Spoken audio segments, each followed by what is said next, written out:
must be the new intern from the agency. Why don't you go take a 5-minute break? 3 minutes. Enter! Dzień dobry, czy pan jest Jack? Yes, I'm Jack. Tak, mam na imię Nikola. Przyszłam na mój pierwszy dzień tutaj, żeby pracować. Pan mnie zatrudnił.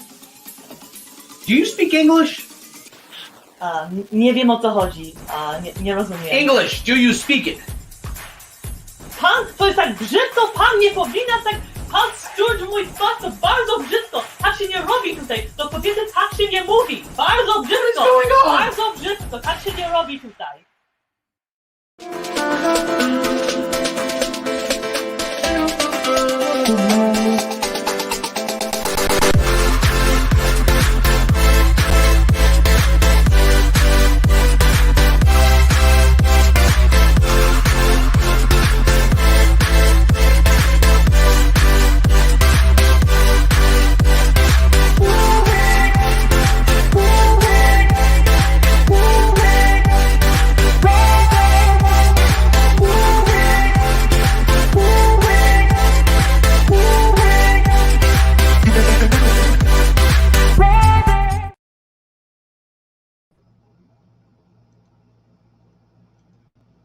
Welcome, ladies and gentlemen, and genders all across the spectrum for today's very, very, very special episode of Jivin with Jack. In a few moments, more like 15, we're going to be joined by Dawson from Nerdy in Many Ways. But besides that, we are talking about Zack Snyder's new deal with Netflix. Signed, the ink is still wet. We're talking about Injustice, the DC animated movie. Wouldn't it be cool if they made an Injustice movie live action where Superman was the bad guy? I hope someone comes up with something like that. And we're going to talk about the Batgirl casting. We're talking about James Wan, by the way, who apparently said he may not do Aquaman 3. We also have new casting news in regards to Black Panther. And Dwayne "The Rock" Johnson kind of says that he may not want to do it Fast 10 or 11. Seems like there's some bad blood. Plus, who's going to win the box office championship this weekend? Will it be Space Jam? Will it be M. Night Shyamalan's Old? Or will it be Snake Eyes? Also, we talk about Harvey Weinstein, and last but not least, we're going to talk about sex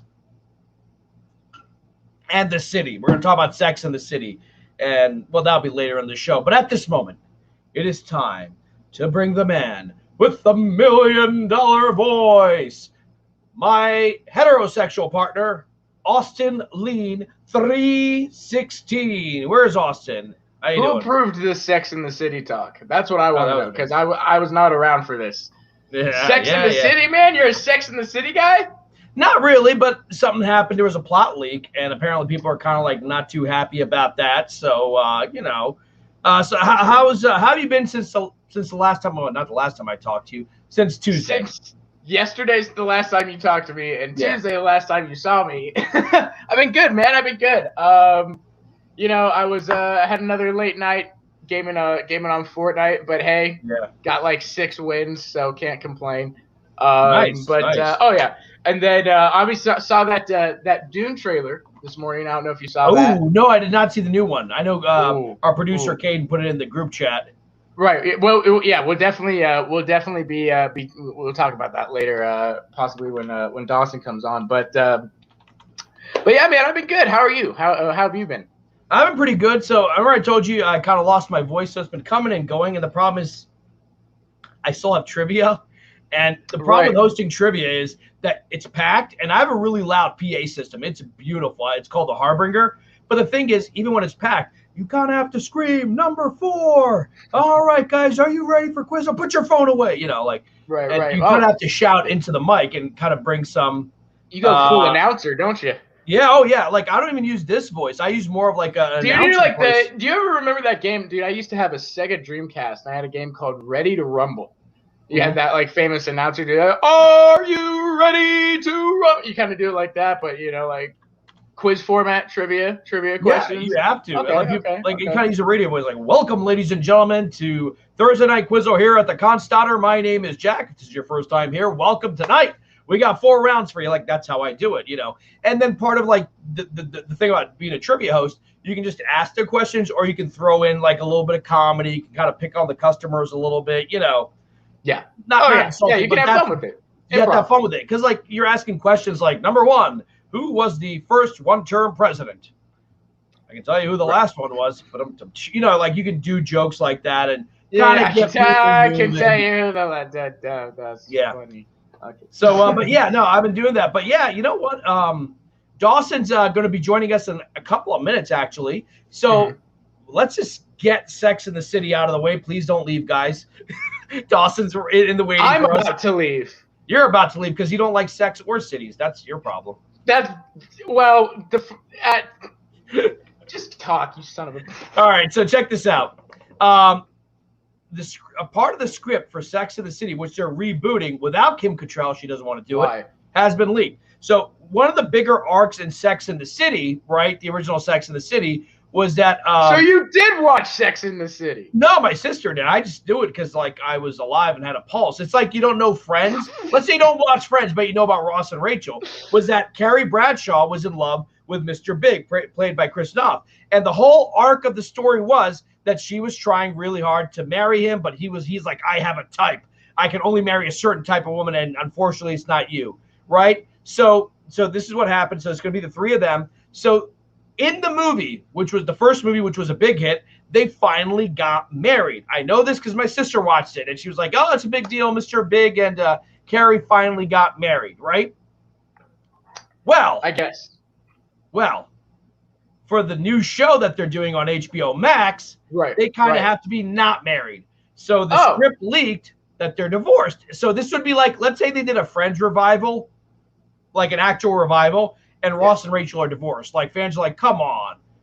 So, like, I'm not really interested in Sex and the City, but I don't deny its cultural impact. Everyone talks about how big The Sopranos were and helped HBO back in the day. This show brought a lot of women to HBO because it was the thing. Women, I've done Sex and the City trivia night, so I kind of know about it. It brings out a large crowd. All women too. Yeah. Okay. Yeah. And they love Sex and the City. It is like their MCU. Was there ever a 50 Shades of Grey trivia night? No, but I did one. When the first movie came out, it happened to be Valentine's Day weekend, and that Tuesday we did a 50 Shades on the book, right? Because the movie hadn't come out yet. And holy crap, like this huge crowd came out. Like everyone was like, oh my God, wow. You know, I was surprised. But yeah, 50 Shades is pretty popular, but the movies didn't hold up as well. I think they made a second and a third, and they just didn't hold the box office like they used to. So I won't comment if I've seen them or not. I'm sure you do. My sister bought it, I think, and then she was ashamed. Oh. Yeah. And then did you say that she was ashamed? She was ashamed when I found it. I'm like, hey, you bought this? She's like, no, Right, they were a gift. I don't know how they got here. The birds dropped them of the way. Anyway, Ryan, real quick before we get any further, too, I want to acknowledge the chat. Want to acknowledge everybody here, guys. Thank you so much, Nick, Prakash, Ryan. What's up? Adam, what's up? Tyler, what's up? Good to see everybody, guys. Don't forget to like, share, subscribe. We are in our live in July month, so again, it's all going to a great cause. If you can donate to the link in the description below, it goes to a great cause of helping a woman with breast cancer, help with extra funds and whatever she needs outside of what insurance doesn't cover. So, guys, it would mean a lot to us to just like, share, let somebody know about this cause, and yeah. But and if you know someone who doesn't watch the show, but like would want to help out, take them to a garage, tie them up, and then you bring down a large projector and you force them to watch the entirety of the channel for about 8 hours straight. And then what you do is you tell them if they call the police. Actually, no, I'll stop there before send the Chinese. We'll send the Chinese after you. Yeah, they'll come.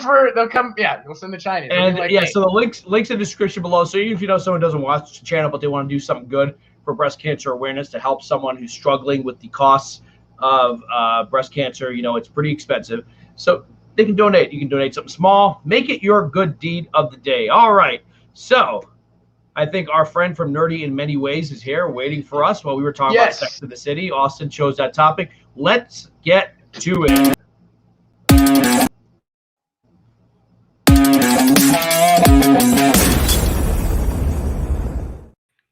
Hello. Hey, Like magic.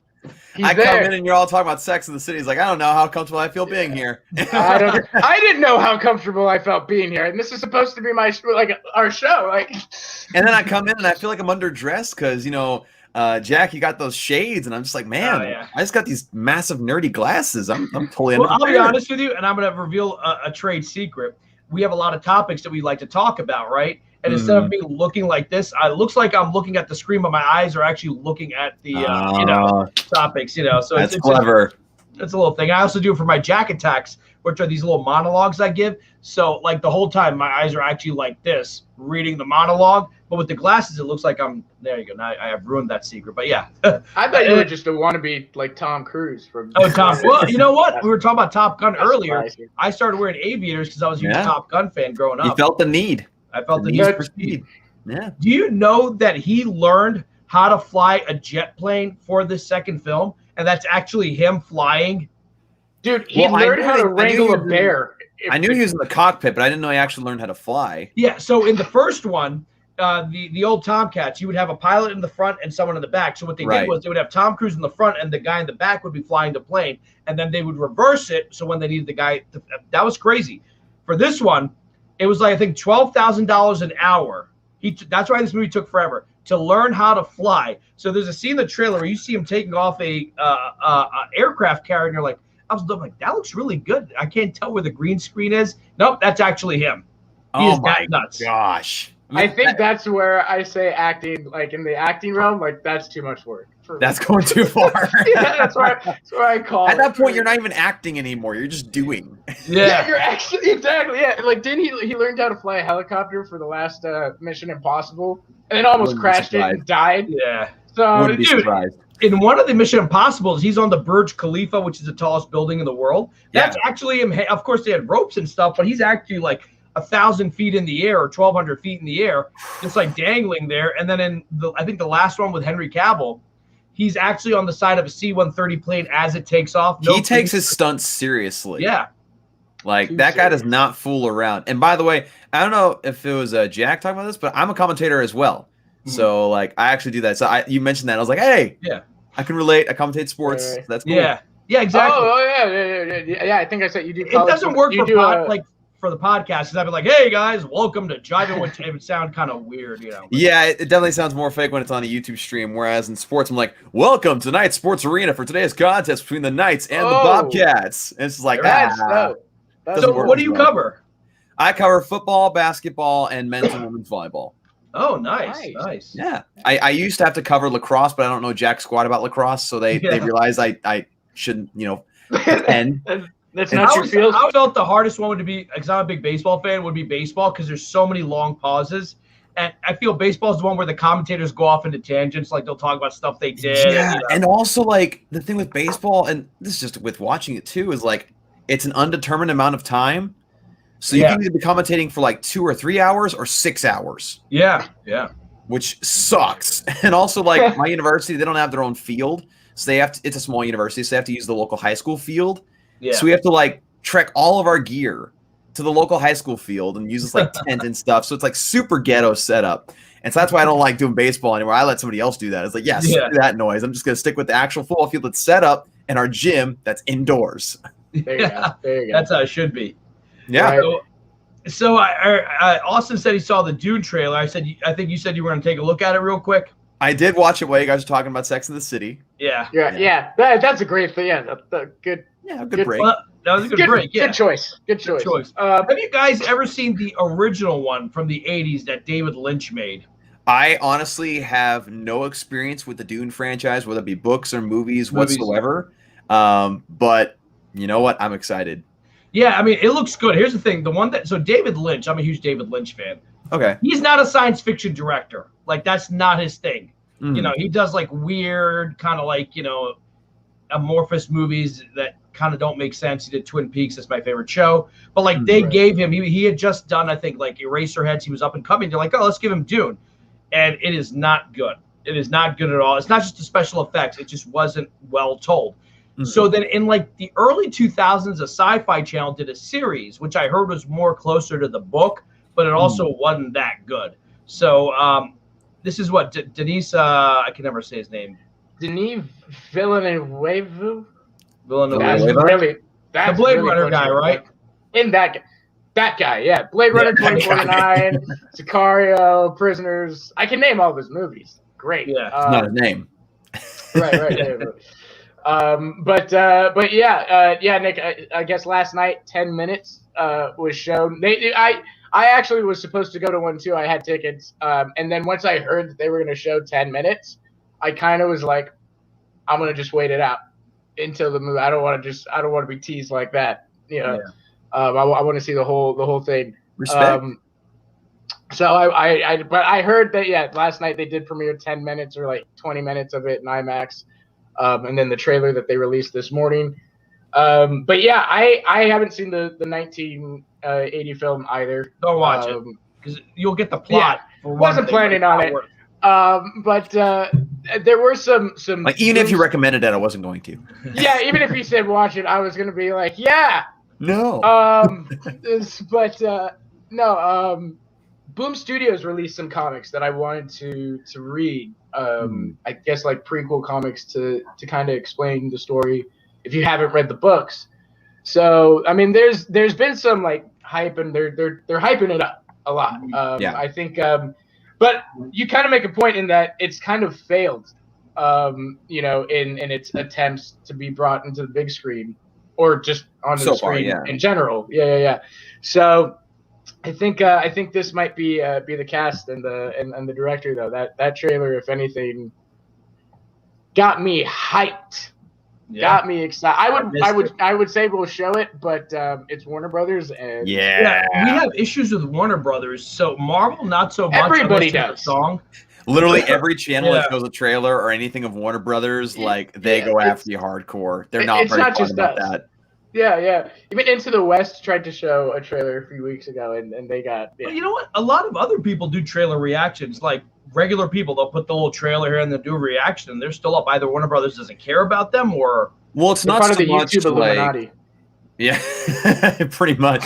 Like some of them are established to the point where like they don't go after some people, I guess. Yeah. What's up, TW? TW. I always love TW in here. But yeah, it's kind of funny that you do see some people who can react to it and have no problems. But I guess Periscope account for Pop Culture Corner 2020 says it just can't be live. Yeah, I think that's also part of it.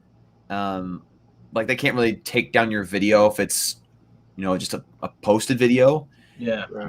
Whereas if you're live, like they can just cut you off right there. Yeah. I gotta give props to video games because video game trailers, I don't think I've ever heard of them getting flagged. Like people do reaction trailers and put gameplay and stuff, and I've never heard of anyone getting flagged for, let's say, they're pretty lax about that, which is pretty awesome. Because they know it's the online community that promotes. That's why gaming is the biggest industry in the world. A lot of people forget it's bigger than movies. Yeah, it's bigger than the music industry. Like they're like, hey, go ahead and watch our trailers, analyze it, put your gameplay up. Like I always thought when people start putting gameplay videos up, especially games that have stories in it, they would get mad. They're like, dude, you're giving away the plot. Opposite. They're like, dude, sell it. Because then people are like, oh my God, I want to buy this game. Yeah. My wife watches a lot of like gameplays of games like the game Detroit Become Human. Become Human, I loved it. That's basically a movie. Yeah, pretty much. Like my wife put it on one day and we just sat down and watched the different stories, like played all the way through. And it's just like, dang, this is really cool. Although like, I'm one of those people where if I'm playing a video game that's basically a movie, I get really bored because like I want to do things in a game. Like I want to explore in a game. I like to switch it up. So like I just finished Ghost of Tsushima, and right now I want something that's a little more mellow. So there's like a big sale on the PlayStation, and they have these like Telltale type stories where it's like, like I like to do that because it's like 8-9 hours, and then go back into a bigger game. Kind of like break it up a little bit. Because my sister likes the Telltale stuff, so she'll be like, if you got any like mystery stories where it's more like a movie, let me know. Now, if those games were like 40 hours, that'd be annoying as hell. Yeah, but exactly. Like 8-9 hours, move on to the next thing. But like Telltale Walking Dead and Telltale Batman, like man, dude, those games are fun. I wish they had the people who wrote that Batman to write the movies. They did a really good job, and like the best version of Bruce and Selena and their relationship, the hot and coldness of it was in that game. And the way they did Penguin, I was like, oh man, he looks like a hipster. They didn't make him fat or anything. Worked. like manipulative, conniving. He always seemed to have one step ahead. And then the way they did the Joker, I thought was cool too. It wasn't really knocking off Mark Hamill or knocking off. Right. And then the Riddler in the later one was the Riddler. I was gonna say was cool. That was very cool. I mean, I play like a lot of the same games over and over. You know, well, I mean, yeah, for multiplayer, but as far as like campaign stuff, I live in Red Dead Redemption. Red Dead Redemption 2 is. I mean, I feel like you can't get bored in that game. Like, you can just, it's just, dude, there's so much to do. I think that, and even GTA, I still play GTA online. I'm in Jones to play GTA 5 again, but I want to wait for the PS5, Xbox Series X upgrade. Oh, dude, I got a suite in the casino, and I have a nightclub, and I'm a CEO, and I have a meth lab. Yeah, it gets wild. But yeah, it's fun. Yeah, no, I play a couple different games all the time. Like I play the Arkham games on repeat, basically. Oh, I love them. Then this old PS2 game, an Xbox game called Sphinx and the Cursed Mummy. It's basically if Legend of Zelda was in Egypt, essentially, kind of what it is, what it feels like, and it's one of my favorite games of all time. It's not incredibly well made. Like the graphics are good for 2003, but like I freaking love that game, and I play it all the time. Dude, there's an old, I think it's forget who makes it, but it's called Rage. I think it's like 2000. My dad loved that game. Or 2008. The graphics for that game at that time, phenomenal. Yeah. Phenomenal. Want to acknowledge the chat real quick here. Adam, you guys going to see Old? I probably will. Heck yeah. I am. I was planning to see with my friends. We were going to go see that Escape Room sequel. Because we saw the first one. We know it's going to be entertaining, not good. We like the first one. We were not fans of it, but none of us owned the movie or anything like that. We were like, yeah, it's fun. It kind of reminds me of Saw. People in like difficult situations have to be clever to figure it out. But we're going to save that for next week because we forgot that Old is coming out. And I'm going to ignore the reviews. I just want to go see it because I think M. Night Shyamalan, he's hit and then he's missed. Then he's hit and he's missed. I think this one might be a hit. I loved Split, and I even liked Glass. Okay, see, I didn't like Glass. I liked that little Glass trilogy there. One of my favorite it wasn't great. Glass was not. I like Split a lot better, but I think I like Glass just because I really like Bruce Willis. There was one he wrote. I just like to see him kick ass for old time's sake. There was one he wrote and produced that was set here in Philly called The Devil, and it was about these people trapped in an elevator. He didn't direct it though. Stop! He wrote that. He wrote that. Yeah. Wait, who wrote that? M. Night Shyamalan. What? Oh, that's right. That was a good one. Yeah, that was pretty good. That scared the crap. I didn't ride an elevator for a long time after that. Actually, yeah, that one, and then he did the one with a lot of people liked it. I thought it was where the grandparents, that the kids go to visit the grandparents, and it's like found footage kind of. Oh, that one's The Visit. The Visit, yeah. I thought that was okay, just because in the independent horror film scene, a lot of people have done that type of stuff, like found footage, like just as well, I think. But like, but yeah, this one, what I think is interesting, and this is why I like by Shyamalan, you know that this is not just gonna be a thing. Something is on that island, and they don't show it to you. You know. Yeah. They're not like, oh, let's give it away. Let's give away all the goods, you know. Let's show you all the goods before the movie comes out. Give it away now. Yeah, give it away. And that one, now Carlos, we're demonetized. That one, Carlos, dude, hell yeah, I got to shout out that game. Absolutely. That one, Carlos, showing respect to that game as well. Speaking of M&I, did you know he wrote Stuart Little? Yeah, Shut up. I found this out yesterday. I love that movie as a kid. Screenplay for Stuart Little. Wow. With Michael J. Fox and Hugh Laurie, and yeah. Really? Yeah. I love stuff. Have you guys ever seen The Running Man with Arnold Schwarzenegger? If that's not diversity, yeah. That's written by Stephen King. But he wrote a book called The Running Man, but he used a different name.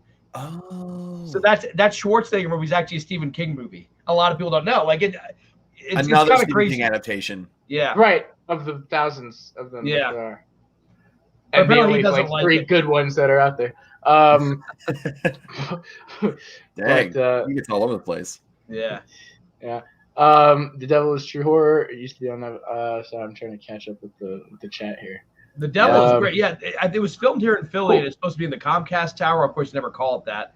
Comcast has this really tall skyscraper in Philly, but like They keep showing it, but they never refer to it because I figure they don't want to get into legal problems. Where like Comcast, like, dude, are you saying we're the devil? I wonder if that was like maybe intentional, like Comcast the devil. You know, it's like, I'm just hearing the voice of Cinema Sins saying Comcast, ding. Yeah. Oh my god. But yeah, I'll probably see old. We probably all will. It's Hardee's in Virginia. Really? Oh, I automatically assumed in my head once I saw the star that it was. Yeah. Well, they're the same restaurant. They just call different things in different places. So, like on the West Coast and like Midwest, it's more Carl's Jr. On the East Coast, it's more Hardee's. Oh, I didn't know that. It's a weird thing. I don't really know exactly the reason, but like it's essentially the exact same restaurant, just a different name. Oh. Yeah. I wonder if it has to do with an acquisition. Like at one point, Carl's Jr.'s was another thing, and then maybe Hardee's bought them and they decided to keep the name, or you know what I mean, like something like Probably. that. I wouldn't be surprised if that was the case. Like Austin, you live on the West Coast. You're always talking about like In-N-Out. Dude, that's a place. In-N-Out Burger. Not worth the wait. Not worth the wait. It's I'm sorry. so good. It's so good. Every time I drive past. How many are near LA? How many are by you? Whenever we don't have any by me, but I lived in LA for 2 years. Oh, okay. And there was one in every corner. And like every time I drove past one, there was a line that was like circling around the building 3 times for the drive-thru. But they're fast, man. They're fast. You're only in that line for like 10 minutes. You can say they're in and out. Ha! So the only place like that where there's a nasty line, like we have McDonald's, we have Wendy's, we have Burger King, Chick-fil-A. Every time, I don't care what time of the day it is always a long line. They are fast. Like literally one time, I think it was like 5 years ago, I went to a Chick-fil-A and I went inside, ordered my food, was pouring my drink from the fountain, and they brought my food out to me. Wow. I was like, what? Yeah. Like, obviously the Spirit of Christ is with you because you knew exactly what I wanted. For real, dude. I love Chick-fil-A. So, Dawson, you're in Virginia. I am, yes. Oh, okay, cool. On the East Coast. Usually when I deal with Austin's friends, they're always on the West Coast. And we got to figure out the time scheduling, you know. Yeah. Oh, no, the first time I messed up, but that was because, it was 6 o'clock in the morning, my time. Yeah, and I texted Dawson. I was like, yeah, we go live at 1:30 Eastern time, and he was like, "Oh, dude, I can't. I work and all that." I was like, "Oh, that's fine. We'll do a pre-recording and stuff." Yeah. And then I went to sleep, and I woke up, and I was like, "Wait, something's not right." Oh no! And yeah, so it kind of worked out though, because I originally wanted to come on live. Yeah. So, and I'm a fan by the way. Because he said, I'm terrible with names. He's like nerdy, like the guy with the glasses, and he's got nerdy. He's like, yes, I've seen him. I've seen him a lot. Because you were covering the Snyder Cut. I think I did say your name. I wasn't. Yeah, no, he did. He did. He said Dawson, but I was like, okay. He's like nerdy in many ways. I'm like, no, I got it. Because you were the Snyder Cut movement exposed me to so many other podcasters like Lightcast, like you. Yeah. Unfortunately, Jody's Corner also, but still, like, you're just like, look, who's talking about this right now? Because like. When it happened a year ago. I think you have a secret obsession with Jody's Corner, Jack. I really do. I think when this show ends, I think you actually go to a corner and like take out your phone. We've been kind of rough on him. We were rough on him, but then I took it back. I'm like, look, you know what? I disagree with him about the Snyder Cut, but like, I don't want the guy's show to fail because I did this whole thing on cancel culture like a month ago, and I was like, I wouldn't want him canceled, just because I disagree with him. Yeah. And so, like, I like 90% of the stuff he says, but when it comes to Zack Snyder, the Snyder Cut, the Snyderverse, I vehemently disagree with him. Well, yeah, because he was wrong. Yeah. Kevin, what up, though? Yo, what's up, Kevin? Kevin O'Dell here. Welcome back. Right. Jivin with Jack versus Jody's Corner. Yeah, we'll get that'll be part of the next YouTube boxing match that they have with Jake Paul and all. We'll be there for that. Dude, he's got size. You'll probably get me. Oh, don't worry. I'll step in for you. I'll make it a comedy event. Don't worry, dude. It'll be hilarious. Like, let me at him. Let me at him. Let me at him. It's crappy, dude. We'll put it on YouTube and like no one's gonna watch it. Like, it's like when the what's his name? One of the Paul brothers fought another YouTuber or something. Oh man. Yeah, the Paul brothers are. Those are Ty's favorite YouTubers. Yeah, Ty's a big fan of the Paul brothers. for some god unknown reason. I'm like, do you like Hitler too? Because like, you know, like, Whoa, you just like narcissistic fascists. I mean, Wow. Look, if they weren't on YouTube, they would be serial killers. Dang. All right. Well, Jack's true Hot feelings have been take. shown. Yeah. Okay. Right. Anyways, guys, moving on from death and Hitler. Hey, that's why we have Jivin with Jack. We want to Dawson. push the envelope. I'm just waiting for someone in the comment section to be like, Hitler What killed a a lot show. of people, and that's an unfair thing. Let's get all like, righteous. And someone, please. I always joke, and our goal is to get canceled at some point, just to get kicked off. That's when you know you've made it. That's when you know you've made it. Austin's like, no. And Austin, knowing our luck, the only people who will hire us will be like Fox News or something. We're going to be on there Jiving with Jack. We're going to have to do. And then we won't be able to talk about Sex and the City ever again. I'm going back to retail.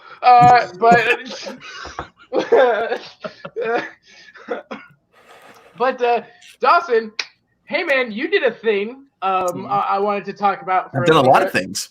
You've done a lot of things, but you recently did a thing in that you released a comic. You released a second part. I did. It's not your first one. It's the second one. So guys, go check it out. I think I'll send the link in the chat here, so people I can put it go up to Amazon. But yeah, dude. So let's just. I kind of want to start off, from the beginning. What got you into art? What got you into drawing? All that, and what got you into doing a comic? Because that's so freaking cool. Like, I appreciate that. did your own comic, dude. Like, that's so awesome. It's the fourth one that I've published in the past 2 years. Wow. But yeah, it's absolutely freaking awesome because yes, Savage Legend of Blue Raven Volume 2. TW knows what's up. But yeah, so getting into art, I've been into art for a long time. Ever since I can even remember, I've either been using like clay, like as a kid, or drawing or sketching. Art's just always been something I've been passionate about, and like all throughout school, like even in art class, like in middle and high school, I had a bunch of people come up to me and either ask me to draw something or ask me to draw something for them for their art class so that they wouldn't fail. I was always that kid. I was always sketching in class. In fact, most of my notebooks that I had that I should have been taking notes in were just filled with sketches all the time. But it's something I always wanted to do. But as I got older, like I realized that art is not necessarily an easy industry to make a lot of money in. So I tried to kind of look at other things. And I started out in college, doing trying a business degree or even like a political science. But I slowly just went back to it just because I was like, you know what? I just love art so much, and I feel like I'm good at it. And with comics and such, like I've always been a fan of superheroes. Like I loved Spider-Man as a kid, like everybody else did when Tobey Maguire's movies were coming out.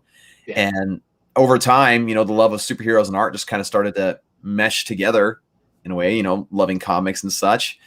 And this comic specifically, this story anyway, Savage, it actually started out as a screenplay. It was a screenplay written by my dad about a decade and a half ago. We were living in Colorado, and he had this idea of this Native American kid who lived in Minnesota and South Dakota, and this fantastical story.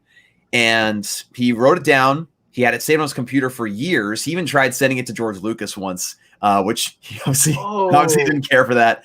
But still, dude, he went for it. Yeah, that's why I love ambition. I just think I think that's so Austin's awesome. a big Spielberg fan too. Stop. I'm not. Stop. But no, it sat on my dad's computer for a long time, and when I started getting more and more into comics, my dad approached me with the ideas like, you know what? Why don't we turn Savage into a comic book that you illustrate? I was like, I like that idea. I like that idea a lot. And so before I got married, my wife and I were preparing for our wedding and all the different stuff. And I actually was staying up to 3 a.m. for 3 months every night illustrating the book. And so I got it to where I published it, and I actually published it without my dad knowing. He knew I was working on the book, but I published it, got my own copy so I can give him the first ever copy of the book on the night of my wedding reception. Oh, that is so cool. Nice. One of the few times I've ever seen my dad cry. And I'm very, very proud of that fact. Yeah. Let me ask you this. Awesome. I used to write in college, but then I kind of, after college, life hits you. Then certain events happened in my life, kind of darker moments, and that got me into writing again. Me and my friend, we were going through some stuff. I'm like, let's take this negative energy, put it into something. Was there any kind of like, I guess you could say maybe like a trigger for this story? For this story, for my dad, I'm not really sure exactly. Well, he grew up in South Dakota a lot of his childhood, and he always loved that area. And he loves the history around that area with, of course, the Sioux Native Americans and everything. And he's always been a fan of stories involving warriors and that warrior mentality. Yeah. And so he kind of wanted to dabble in that aspect of things, but also involve something else that he loves, which is football, which, of course, this volume is called Blood in Football. And my dad has been a football coach my entire life. And it's the reason why I got into football and why I commentate football today is because, you know, his love of the game and teaching me. And so I just think it was a combination of multiple different things. But as far as like me, like illustrating it, I think it was just kind of cool to just partner with my dad on something. Yeah. Because like my dad and I, like, we obviously love each other, but we're pretty different people. But like to have something we could like work on together was a really cool bonding thing. I think that's something interesting that happens with age with your dads. Like when I was a kid, my dad was very strict. He was kind of like, you know, tough, not tough. Well, he's tough, but like there was a disconnect. He watched other stuff. I watched other stuff. And he was like, you shouldn't watch it. It's junk. But once you hit your 20s and you're both adults, like if you told me as a kid a show like Game of Thrones would be something I'd sit down and watch with him, it would like never happen. But it's kind of cool. Like, you know, if you're lucky enough that like if I was a kid, my dad would have been like, oh, you can't watch this. Like old school Asian parents. But like something about like when you get older. Sounds like the time I accidentally took my mom to Wolf of Wall Street. Oh yeah, dude. When I was a Leonardo DiCaprio fan. I was Christmas. I thought it was a gift. It wasn't. Okay, I'm sorry. Yeah. I didn't know. I can imagine I'd take my mom, and then when Margot Robbie spreads her leg, my mom's like, "This is what you watch when I'm not at home," like just yelling at me. You watch these things? Oh, she walked out. I stayed, obviously, but she walked out. Oh my gosh. Now I'm thinking of the time me and my brother went with some friends to watch The Dictator. One of the greatest regrets of my life. I never saw that one. Which one was that? Oh, dude, he's it's the guy with Borat. Oh yeah, yes. You know, over here, and that was fun. I felt so guilty on the way home. Yeah. Oh my gosh, that's so cool. You know that you were able to kind of partner with your dad in that. Do you kind of know? This question kind of interesting. I thought this was going. Do you know if your dad took any writing classes or anything, or did he just kind of put pen to paper and go for it with the story? He just always has loved the art of storytelling in whatever form, you know. So he never really took any like courses or anything, but like he just has always loved the idea of just conveying a story that takes you somewhere else. You know, that's why he's always loved movies. In fact, one of the big things we did as kids and the family was just go to a movie theater. You know, like we lived in a very isolated place in Colorado at the time he wrote the script, and there was this town like 2 hours away that had this massive movie theater. And every like other weekend we drive the 2 hours, go to the mall there, and then go watch a movie at the theater. You know, it's one of the things we always did. So he just loves storytelling, and it's also the same reason why he loves a lot of like storytelling music and songs. So he just kind of, one day he had an idea and started writing. I think he wrote what will end up being the 4th volume of the book first, and then kind of expanded on from there to get the rest and then everything before. Kind of George Lucas did, huh? Yeah, pretty much. Right. In fact, I just saw a meme about that on Facebook where it's like the Jedi Council, and it shows Obi-Wan saying, "Why don't we release it 4, 5, 6, 1, 2, 3, and 7, 8, 9?" And then it shows Yoda saying, "In charge of scheduling, I was." Yeah, I saw that. Yeah, that's about right. I mean, Yoda's got everything. Yeah, there's a meme like that. Like they tell Yoda to write on the dollar bill, "We trust in God," and Yoda's like, "I got it." Oh God, God we trust. I love it. But funny thing about the writing though, that Integrity asked, is that around the same time my dad was writing the script, and I didn't know it at the time. I was like 12 or 13. I tried writing my own book. Like I had my computer in my room, and I was like typing it away. I got like a couple chapters in, but I was like 13 years old. I didn't know what the hell I was doing, and got massive writer's block and kind of abandoned it. And I always wanted to tell stories too, but like again, the idea of partying with my dad, I can finally tell stories, but in a way that I'm able to more naturally, which of course is with art. Yeah. And I was taking a look at it and reading through it, and it's really good so far. The story. Thank you. The story is, I love it. It's kind of like this guy is kind of, I don't want to give anything away, but he's tormented by this thing. And it's very intriguing. It's very interesting. And one thing that I love about it when I was reading it is it's got a very distinct art style. You know, in the way that you draw and stuff.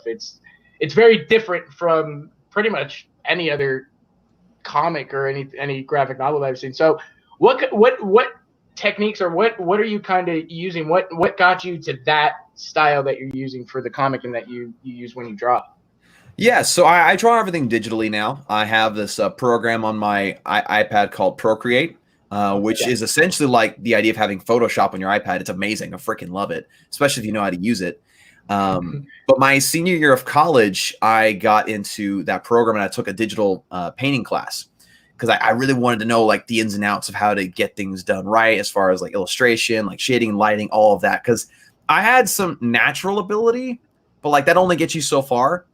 And so my professor that I had, he's actually worked in Hollywood a lot. In fact, he worked on Prometheus. He worked on Hansel and Gretel. He worked on a lot of different TV shows as like a map painter, like backgrounds painter. And so he knew this program really, really well. And I had one-on-one sessions with him where I just sit down and figure out like best ways to approach my work. And he actually helped me to illustrate my other comic that I did called Vine Lord. Most of that was completely like inspired from his teachings and him helping me figure out the program. So you kind of see me learn as that book goes along, which is pretty cool, I think. Yeah. But the style that I've gotten to now it's been a long time in the making because like as the years have gone by, I've loved the idea of like hash marks in comic books. Like you see like the different inking marks that like Jim Lee, Ivan Reis, and all of them have. And I try to replicate that, but I try to, in a way, not do as much like solid black spots, but more like hatch marks to get more of like a gradient shading instead of just harsh black shadows, right? Right. And it's very much kind of like a scratch almost. It feels like, but it's cool. Yeah. It looks like, you know. Yeah, like those scratch pads that you'd have in art class. You know, you whittle away at it little by little, and that's kind of how it feels. You know, it's an arduous process sometimes. But like it's so worth it when you finish it off. I just love it. I mean, I'm always learning too, like always learning every single day of new ways to change things and update my work and stuff. So never stop improving. Yeah. It looks amazing and it looks really good. Thank you. I know, Jack, do you have the cover brought up there and so people can kind of see? And that's exactly what I'm doing right now. Actually, while you guys are talking, I bought the first one. Let's go. Yeah, it's only $6 and it's on there we go. We got that. Actually, I also did this. So so that's the first one right there. Yeah. In fact, you can just see it right there. So I'm not lying. Last purchase, July 22nd. Yeah, much appreciated, man. And it's on Prime delivery, so I'm going to get it by Saturday. Nice. Nice. And this is when the Amazon Prime sponsor ad would basically play right here. And the stream is brought to you by Amazon Prime and Savage Legend of Blue Raven Volume 2. Get it in all stores near you. Just kidding, just on Amazon. Yeah, but going digital, pardon me, going digital, I think that's kind of been a benefit to independent artists. Maybe Marvel and DC, they hate it. But like, before you'd have to color it, you have to find a publisher who can, print, 10,000 copies of a comic book, because I used to go to Comic-Con a lot when I was a kid. And they would always have like the section of like independent artists. And I told myself, this is where you're going to go and you're going to buy this because you can always buy Batman, Spider-Man every other week. Yeah. But do you think that's a blessing, like that software program? If you wanted to do this, let's say 15 years ago, you would have to go to a publisher who'd have to pay for you to get the paper and all that stuff. And you wouldn't have Amazon Direct Publishing like you do now. Like that's the way I was able to do it. Is just Kindle Direct Publishing. You upload your PDF, you get things done, you get it uploaded. Oh yeah, man, that's an old piece of art right there. Yeah, it's always kind of funny looking back at like old work that I've done. Yeah, man. You see how much you improve. Ooh. Anyway, but it's really been a huge blessing, honestly, to see like the way we can create things digitally. Like back 15 years ago, like you mentioned, someone have to like sketch out on paper, their art. Then they have to ink it themselves with an ink pen. Then have to color it themselves. Whereas on an iPad, you can do layers, you know, and do the same thing, but like with the less physical material. And it just really is helpful, especially for a poor person like me. Like, there's no way I can afford all of that art equipment that an artist would need to do like physical stuff, you know? Do you think in the next 15, 20 years, physical comic books will be gone? I hope not. I actually feel like they're kind of making a resurgence a little bit, just a slight resurgence, because like people love the collectability of them too much. Like variant covers, you have, which also we have a variant cover of our new one, which is pretty cool. But yeah, variant covers, you have like different issues that you can get. Like, it's just the collectability of comic books is too great in order for them to die, I think, at least personally. But I think if comic books, like actual thin comic books, do die, I think graphic novels will still live on. Okay, yeah. But at least I hope so, because I love both. Like, I collect a lot. I love both. But like in my life, you know, I really got into comics. You know, I was a little kid. They used to sell them everywhere. They used to sell them at the drugstore. You go, there's a Batman. Now the only place you can find them are comic book stores, and maybe at Barnes and Nobles if they have graphic novels. But yeah, in my lifetime alone, it's ironic that as Marvel and DC have gotten bigger and bigger, going back to the first X-Men, comic book stores have been kind of closing. But hypothetically, for your career, are you hoping that someone reaches out to you like an Image Comics, a Marvel, or a DC? Is that like the goal, or is it like, you know what, I'm going to do this on my own independently, make my own money? I mean, either way, honestly, like I would more than love to illustrate a story for, you know, Boom Studios or Dark Horse or DC. Anyone who's willing to take a chance on me, honestly, at this point. This is what I want to do as a career. You know, I'm passionate about art, and I also would just love to do original stuff for a long time too. Like, either way or both. You know, as long as I get to do fun art that I love to do, then there we go. Now, I always found this interesting with kids who were good at art. They were good at drawing, like, even at a young age. Like, they didn't have to be tall. Like, there were some kids who had to be, you know, they had drawing classes in high school. And then you had the kids who were naturally gifted. Like, there was a kid I went to grade school with. At like first, second, third grade, he was drawing really well, and the rest of us were, you know, drawing what kids draw. Were you drawing at an early age? I started drawing at a very early age, but I'd say it was a combination of natural talent and learning. Like, I had some things that I picked up on pretty easily, but there's some things that I just had to learn in a class setting. You know, like, again, from what my professors, like the one I mentioned who was involved in movies and such. But like, yeah, I've been drawn for years just because I've always been a sucker for detail. Yeah. Like, one of the things in fact, most of my classmates in school, whether it be elementary, middle, or high school, will attest to this. Most of my notebook sketches that I did were of football players, because I was actually in a way obsessed with getting the wrinkles of the jerseys right, the padding, the way that the jersey and the pads interacted, and the fabric and such. I was so interested in getting that right that I drew that all the time. And now when I watch a football game, I can't help but notice small details of jerseys. And now some of those things bug me and nobody else in the room understands. Like the Tennessee Titans jerseys, how the 2 shades of blue. Yeah, drives me nuts. Nobody else seems to care, but you know, that's me. You mentioned football because I saw this photo and I wasn't sure if this was something not related. And it's this one, but it's not. Unfortunately, it's not high quality. I didn't download a good one. But that says your name right there, right? Yep, that's me. Yeah. I think I'd take a thumbnail. Yeah. You know, it's interesting because, like, I think you have to have like a detailed type of mind to do this type of thing. Like, I feel like I used to do a lot of, you know, drawings when I was a kid. I would just get bored after a while. I'm like, oh, this is taking too long, you know. But like, I think I definitely feel that. The patience for it. Yeah. You definitely need the patience. I think, and this took a long time to learn too. All this takes time to learn, but you have to see what it's going to end up being. Right? You look at it at first like, well, it's just a bunch of, you know, pencil marks right now, but later it's, you know, it's going to be something that you're going to be proud of. So just take your time and be patient with it. And, you know, it is what it is. This one right here is the new one, right? So that's the variant cover.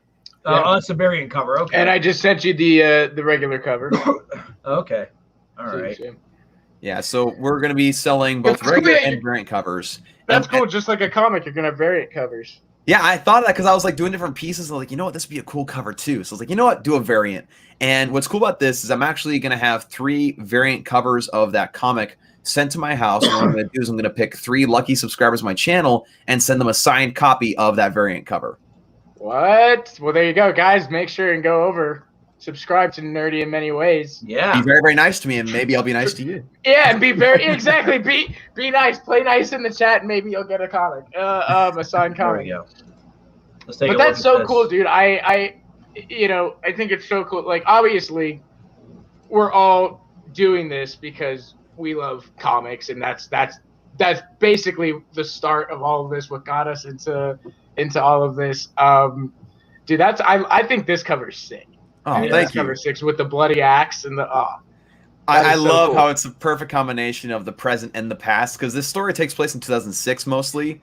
But like they Right. clash together, much like how you mentioned before. There's that clash within the main character, and I mean, Yeah. I'll give away some things to the audience. They kind of know what they're getting into. It's Tyler. Yes, you are subscribed. You might be able to win. No. Don't give him anything. Don't give him anything. No, Don't give him anything. no. All right. I'm just No, listening no. to your host, Austin. That's Tyler's right. I don't know why I said Austin. Right, Tyler. I was listening to your co-host, Tyler. But essentially, the idea of this story is that it follows the main character named Adam Gaines. Adam Gaines is a 17-year-old. He's a high school football player. He's basically got everything in life, but he's constantly haunted by these nightmares.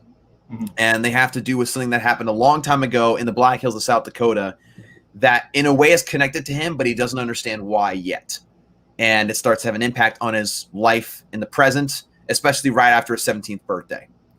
So that's as much as I'll give away, but you'll have to check Right. it out. And I'm just very excited.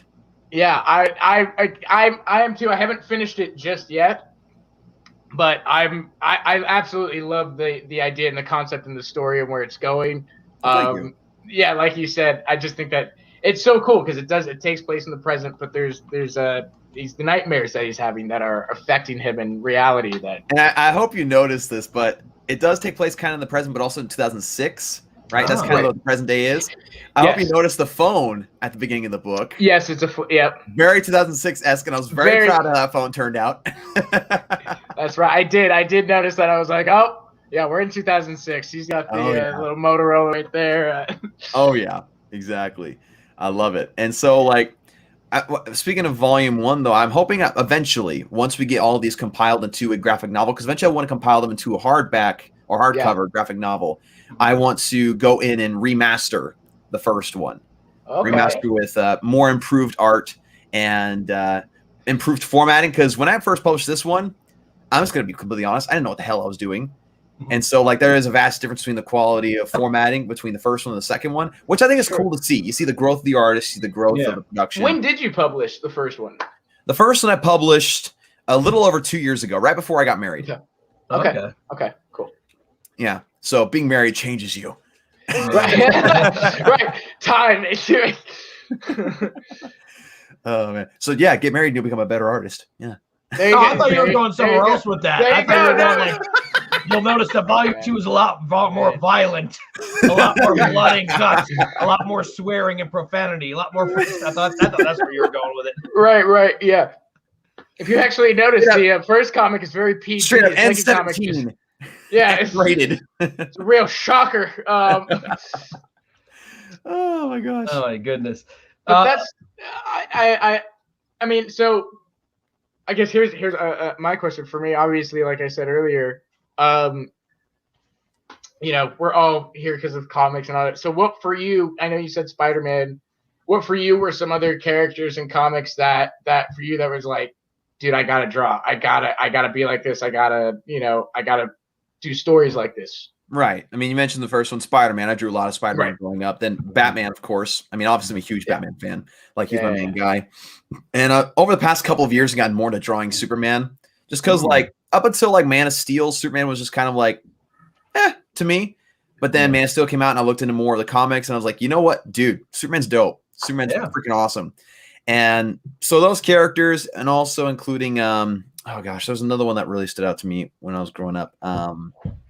Oh, shoot. Venom. Venom was another one I drew a lot. Wow. Okay. Cool. I loved Venom as a kid because it was very complex because of all like the symbiote, like what's it called? Tendrils that comes out. Yeah, it's moving around and exactly. Very, very complicated, which made it a challenge. Very cool. Very cool. Yeah. Very cool. Yeah. Let me ask you this: what got you into comics? Like, it was just because for me, it was the Michael Keaton film. Like, that was big when I was really small. And then I'm like, I want more Batman, because back then they weren't coming out with movies that often. Yeah. Was it your father, or was it like a movie, or was it you just kind of got into it? So my family wasn't really into comics growing up that much. It's more so now, but growing up we were more of a sports-oriented family. But one thing that got me and my little brother more into it is one year we got a Marvel Characters Encyclopedia for Christmas back when I was like 10. Yeah. And my little brother and I read that all the time, and we studied all these different characters and like looked at their histories and stuff and the different stories they're involved in. And that's what really kind of triggered that desire to, look more into comics and be more knowledgeable about them. And then like the Dark Knight movies came out and I got more intrigued by Batman. And then of course, Man of Steel, BVS, like it was just a gradual progression of getting more and more into comics.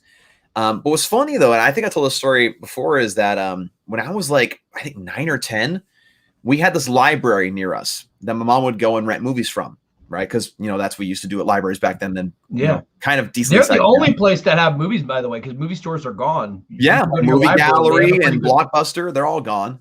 Yeah. But like we would go there and rent movies. And I remember there was this room in the back, a very small room in the back that the lights were never on. I don't even think the lights were working in that room. They had this shelf of comics. And I remember I would go back there and look at the Spider-Man comics, the Venom comics. And I remember distinctly the first DC one that I had ever actually sat down and read was from the Superman Batman story from Jeff Loeb and Michael Turner, where Supergirl comes to Earth and meets Superman and all of that. Oh yeah. Like that they made panel. a movie about that recently too. I think they did that story. Yeah. Yeah, they did. Yeah. But that image, that panel where it shows Superman introducing Supergirl to Batman, saying, "This is my cousin Kar-El, my cousin from Krypton," like that image is like burned in my brain from that moment, because I'm just like, oh my gosh, this art's so good and this is so cool. So like, yeah, that's kind of the gradual progression of how I got more into it.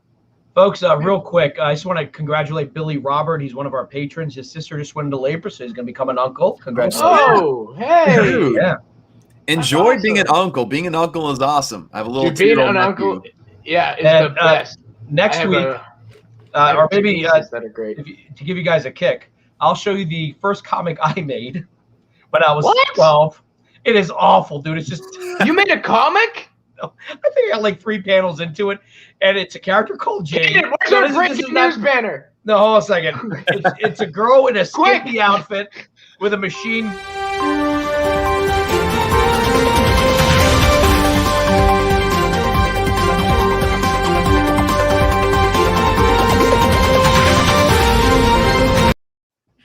Ladies Now and I gentlemen, breaking news today. Jack Now I feel Sheriff. obligated. I feel obligated now to say this is Today with Matt Lauer.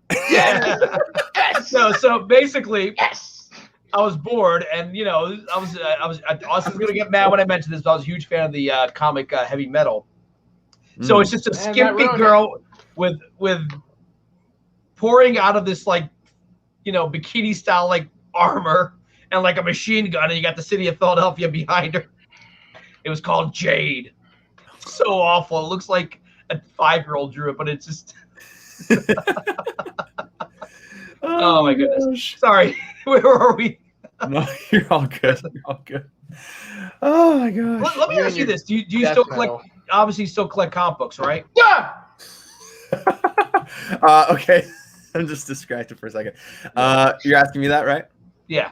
Oh yeah. In fact, let me. In fact, I'll show you something I got today. Got in the mail. Okay. Cool. Yeah. Let's see here.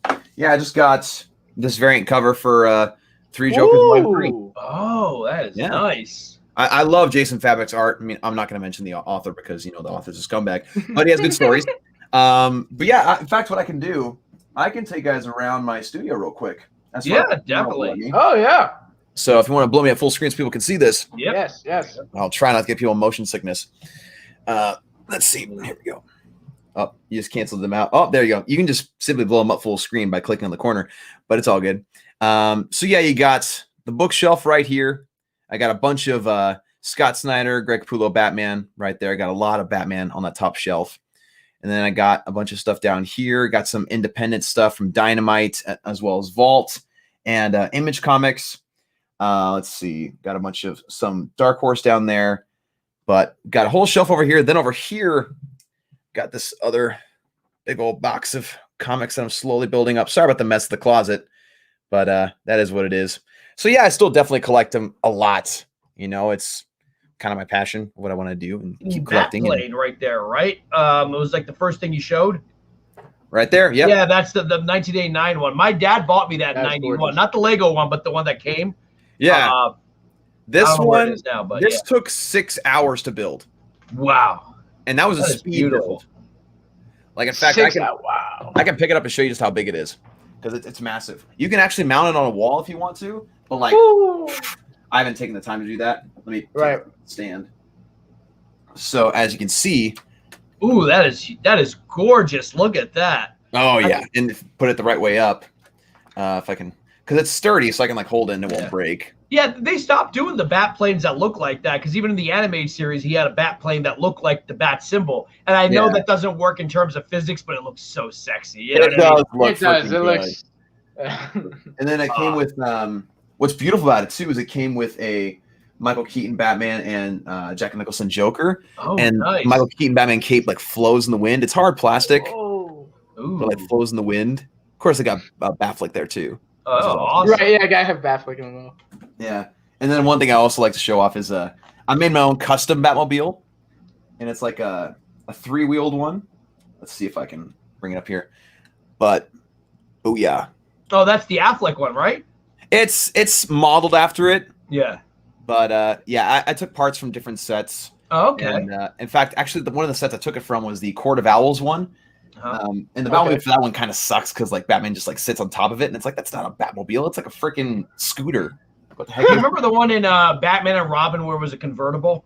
Oh yeah. Yeah. It was. It's like so someone could just shoot him. You bring shame to this place by mentioning that film. That's Austin's favorite movie.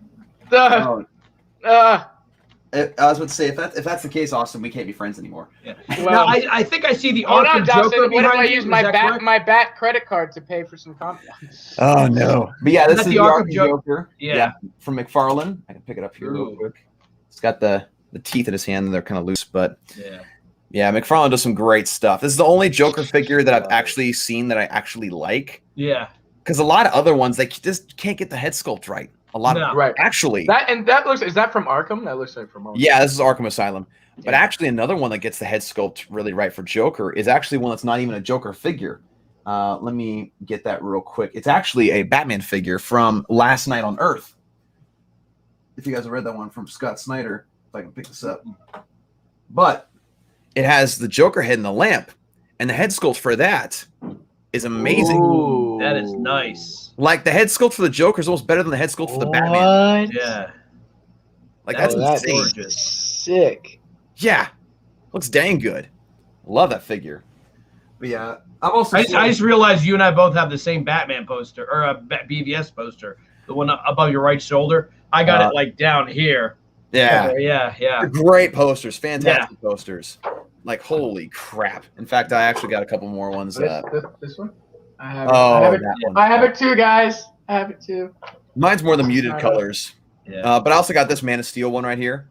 Mm-hmm. Which I've seen that poster, and that is. It's not an official one, but it's like okay. I was gonna say, yeah. But someone like designed it after the art of Alex Ross. Alex Ross, yeah. And I had this printed off my local CVS.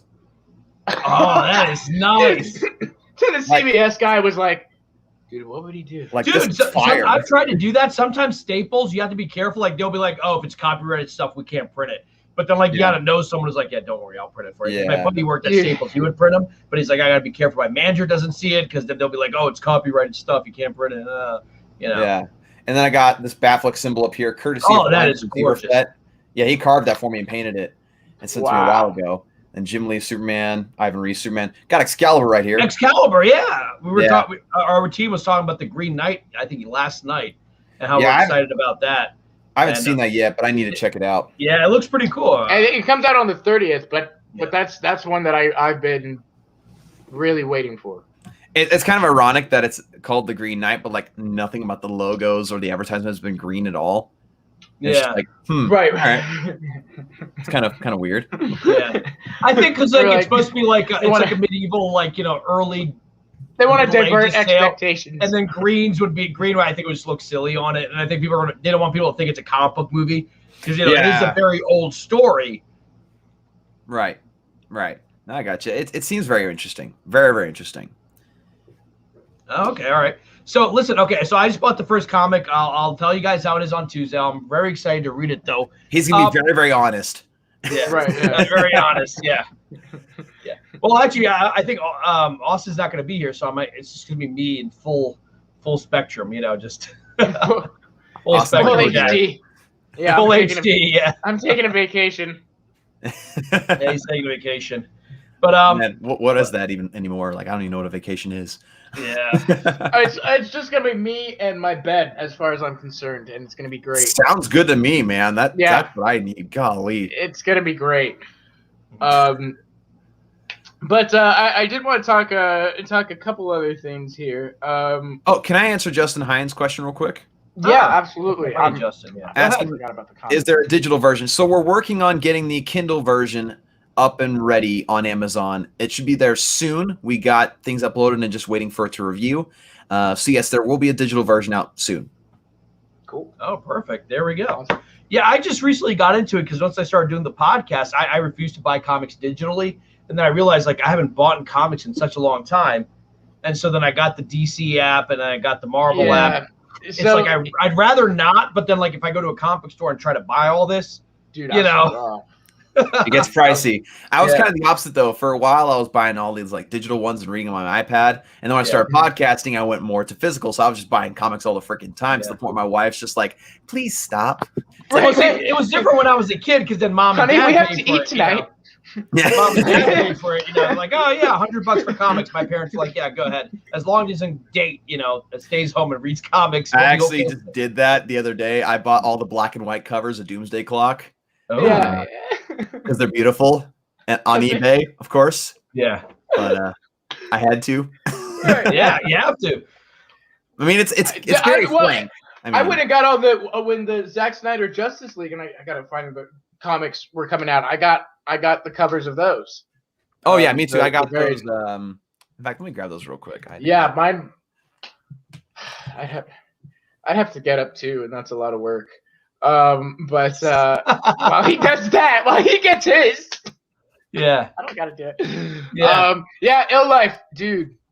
That Dune trailer, dude. Again, we would watch it live, but we don't want to. Walter Amada has it out for us. Walter Amada, I made too many jokes about him, and I think he personally has a grudge against us. He's very upset. He has a grudge against everyone. But Bazinga. All of them. Yep. Wow.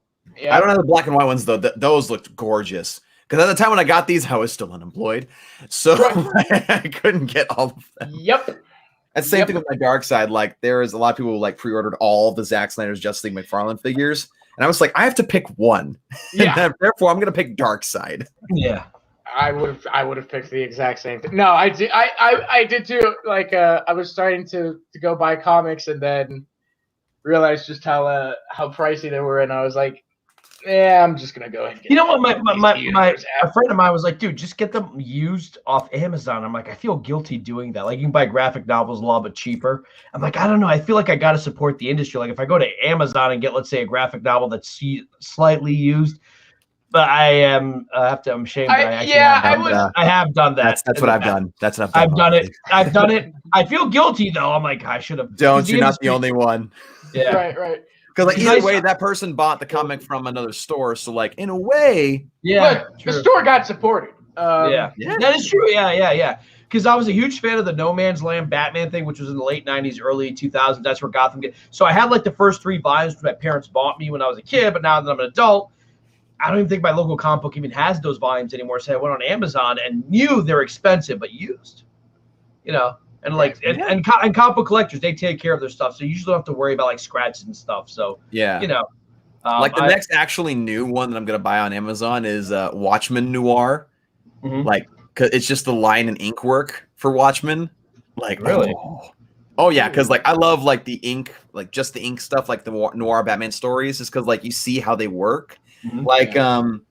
I got one right here, the Batman Noir, The Killing Joke. Yeah. Freaking beautiful. Dude. He gets to look inside here and just see just where the ink is. Like, holy 35 cow, it's seconds. so beautiful. Brian Boland is a freaking god. Wow. That is gorgeous. Without being blasphemous, of course, but that's, you know. A lowercase g god. Yes, exactly. And then one thing I'm also going to get more of is Unwrapped, because you know what Unwraps are, right? Mm-mm. So basically what it is like it takes the art done by the artist for a book and gives you simply the pencil sketches for the book, like the pencil work. So it takes away all the color, all the inking, and this one's Justice League Unwrapped by Jim Lee. Ooh. It's like you just get straight up just Jim Lee pencils all over the place. What? With the lettering. Yeah. So I'm going to get Greg Capullo's Court of Owls and A Death in the Family, or no, Death of the Family Unwrapped eventually. So just for study, you know, because you got to learn the small things they do behind what you can't see. Yeah. Yeah. Wow, that is sick. I might want to get one of those. I gotta go shopping That this just weekend. looks so cool. I know. I'm like, I gotta go back to my comic book store. Yeah, Dude, and then I I did. wish I had one closer, man. I have one that's like an hour away. Yeah, mine's about 25, 30 minutes. It's in another town. In the city of Philadelphia, they have comic book stores, but they're like downtown. I don't live downtown. Yeah. It's actually easier to go into the suburbs and, you know, just nice drive. Not too bad. Man, that'd be so nice. Mine's like an hour or an hour 15 away, and like this podunk part of town where it's next Do to. they collect it for you? So let's say you read about 15 different titles. Do they do that thing where they'll collect it for you so you can just pick them up? Yeah. In fact, pull box? Pull box. Yeah, it's just like there was one time I tried to do that, but I couldn't get out there that weekend. Yeah. So And like they get mad at you. They're like, oh, you didn't pick them up. It's like $100 worth. They get very, very angry for some reason. very angry with me. So next time I email them, I'm going to email them with a different email address. I'm going to have to do that all the time. Just keep making new emails. Dude, it's fine. Until I get The out comic there. book store doesn't like me at all. Can I tell you a cute story? So I'm like a very outgoing kind of sociable person, and the people that work at comic book stores are not like that. However, like I'll be like, where's Batman? They're like, get that all over there and just go back to reading their comic books. I took my sister, and all of them are like, oh yes, we'll help you. They got out of their chair and they ran over to her and they spoke to her for like 20 minutes. They're like, yeah, absolutely. Yeah, this is where we keep Batman. I'm like, okay, so that's the secret. You bring one pretty girl in and all of a sudden they all changed. Oh, like, yeah. I'm like, dude, I've been coming here since 1999. And True. It's like, Wait. hey, Jack. Yeah, hey, Jack. You're like, oh, it's him again. Swear to God, if he asks us about heavy metal Dude, again. you and your family. Let me tell you something, Dawson. This guy Jack. Now here's a guy. Now here's a guy that makes that. When he told me this, I was like, dude, I really had to like rethink and like. No, I've never doubted that my mother or parents didn't love me. I've always thought that. I love how you have to preface this with that. Of course they love me. You know, they would do almost anything for me. But I think there's certainly limitations to their love. I know where you're going with this. By the way, Mom, Dad, if you're watching, I love you guys. Thanks. But Jack tells me, dude, he goes, because I tell him, like, yeah, I got the Xbox Series X and all that. And he goes, oh, yeah, I have the PS5. I'm like, oh, wow, how did you obtain one of those? Because they're near impossible. Jack, what did you do?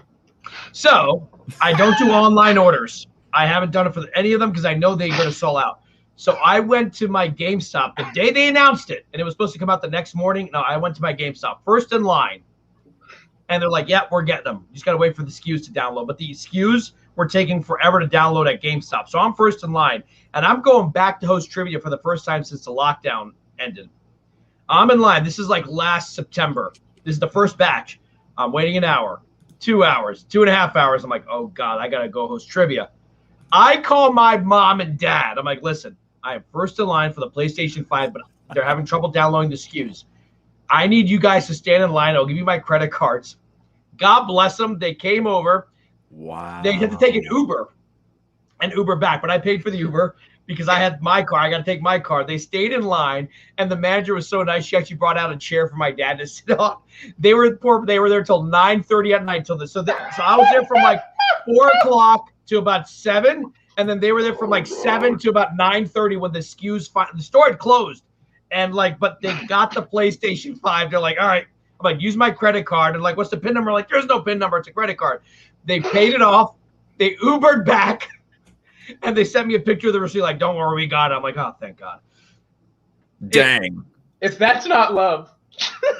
Wow. And that is why I have the day one launch. I didn't get. I always tell people, if you want to get these things, go to a Walmart, or go to a store where they have. And bring your parents. Yeah, bring your parents or your love. If I told my sister, I was like, Kat, you're gonna have to stand in line. She wouldn't have done it. She'd be like, no, I'm not standing in line. I'm like, I will take the air out of your tires. Ain't no way in hell my dad would have done that. My dad's philosophy on video games has always been like, if a new game comes out and it's like $60 or a new console comes out, he'll tell us, you're waiting about 2 years until that thing's like half its price, and then we're going to get it. And then by that time, you'll be totally outdated. It was interesting with my parents. My dad was the one who spoiled me. My mom's like, no, too much money. So when I was a kid, my dad bought me a pair of Air Jordans. He's like, don't tell your mom how much these are.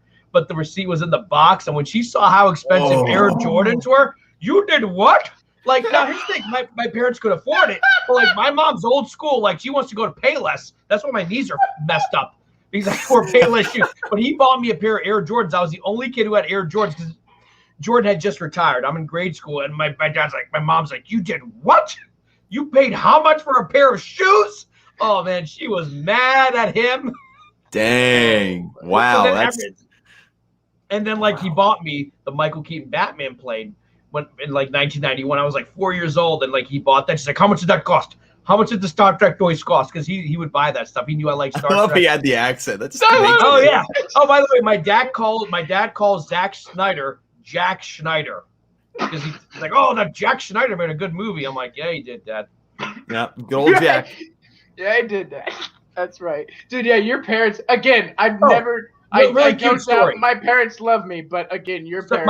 My parents are Catholic, religious. So I showed my parents a Snyder Cut trailer, which had Hallelujah. Oh, right. She's at a garage sale, and she sees this. It's Justice League. Oh, nice. And she's like talking to them. She's like, oh, yes, those are the Hallelujah people. And they're like, what? The Hallelujah movie that's coming out. And they're like, the Hallelujah movie's like, yeah, the song Hallelujah, it has Batman in it. And like, they were so confused. And she calls me. She's like, they have the Hallelujah pillow. I'm like, the Hallelujah pillow? She's like, yeah, you know, John, the one you're always watching all the time with the song. I'm like, oh, the Justice League. And so when I got there, first of all, they thought like her son was like a little boy. They're like, oh, dude, you're like 30. I'm like, yeah.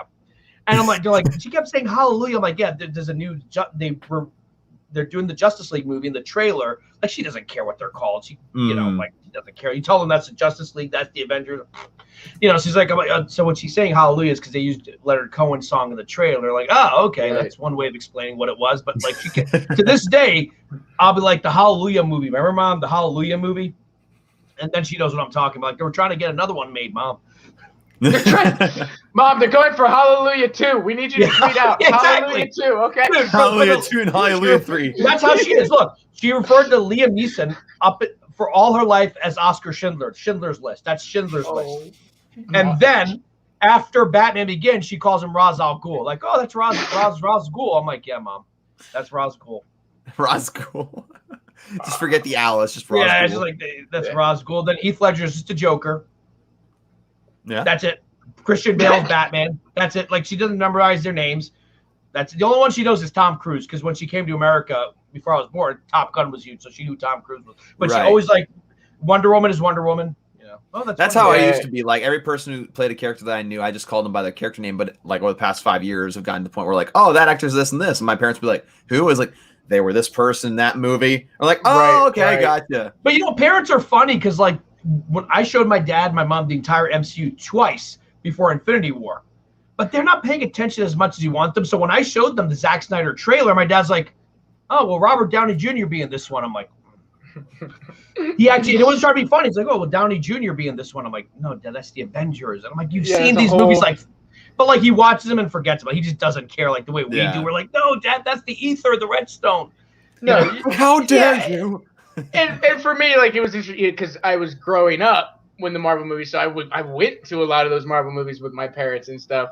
Yeah. And you knew then they weren't paying attention. Like, because I guarantee you, out of all the Marvel movies, my parents probably like Ant-Man the best. And if that doesn't say much, then see, like my parents, My dad will like sit up and watch something, but like he's not too huge into superhero movies. He does love Zack Snyder's Justice League, though. He told me that's his favorite superhero movie, and I'm just like, dude, yes. But my mom, literally any movie she watches, she'll pass out 20 minutes into. No matter what it is. Like she'll sit down in the living room, she'll pass out. We'll go to the theater, she'll pass out. It's like a waste of money on a ticket for her in the theater. It literally is. The only thing you're paying for her is just getting your snacks, and then she passes out. Yeah, I took my parents to the Infinity War movie, and IMAX. So it's my parents, and I took my sister. That's about $100 worth of tickets. My mom and dad both fell asleep because they have recliners now. And my dad wakes up and is like, wait, why is everyone dying? Like he just woke up during the dusting scene. Oh, like, no. What did I miss? I'm like, never mind, Dad. He's like, oh, they're all dead, huh? I guess they're not making those movies anymore. I'm like, yeah, they are dead. That actually reminds me of Ready Player One. I went into Ready Player One, and about 20 minutes in, I woke up at the end, and I was like, whoa, Master Chief! And then it was over about 10 minutes later. So it's like Iron Man. That's great. Right, yeah. What? Iron Man? King Kong? What's happening? Is this Space Jam 2? Yeah. Basically, yeah. But my mom mixes up Michael Jordan and Magic Johnson. So we were watching The Last Dance recently. He's like, oh, that's the one who got AIDS. I'm like, no, Mom, that was Magic Johnson. And then she would call Michael Jackson. Like to her, this like for a foreigner, these names all sound the same. Like to us, right.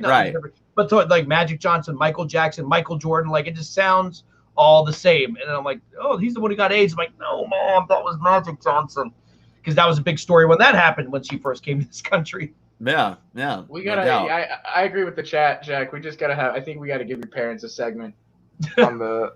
Was it T-White's Corner where my dad came on the show and just started talking? He's like, "Oh, let me tell you a story." I'm like, "Oh." Yeah, there was one show that your dad did come on, and he was like, "Let me tell you a story about my son here," and just went off for like 20 minutes, and it was like, let me tell you a story. Yeah. Oh, it's so great. Sit on this here lap of mine, and I will tell you a story. Right. I don't know what that accent is, but where are your parents from originally, Jack? Pakistan. They're from Pakistan. Yeah. Oh, okay. What language did they speak originally? So, well, it's interesting. So, my dad lived in a different area where they had British schools. So his first language, believe it or not, was English. Okay. Wow. And he learned it's called Urdu. It's very similar to Hindi. Yeah. It's just the alphabet's different.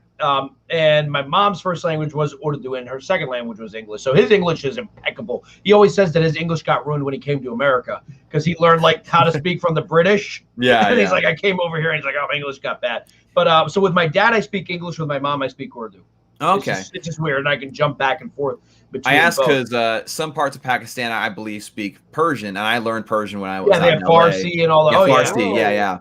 So the irony is the national language of Pakistan is English, technically.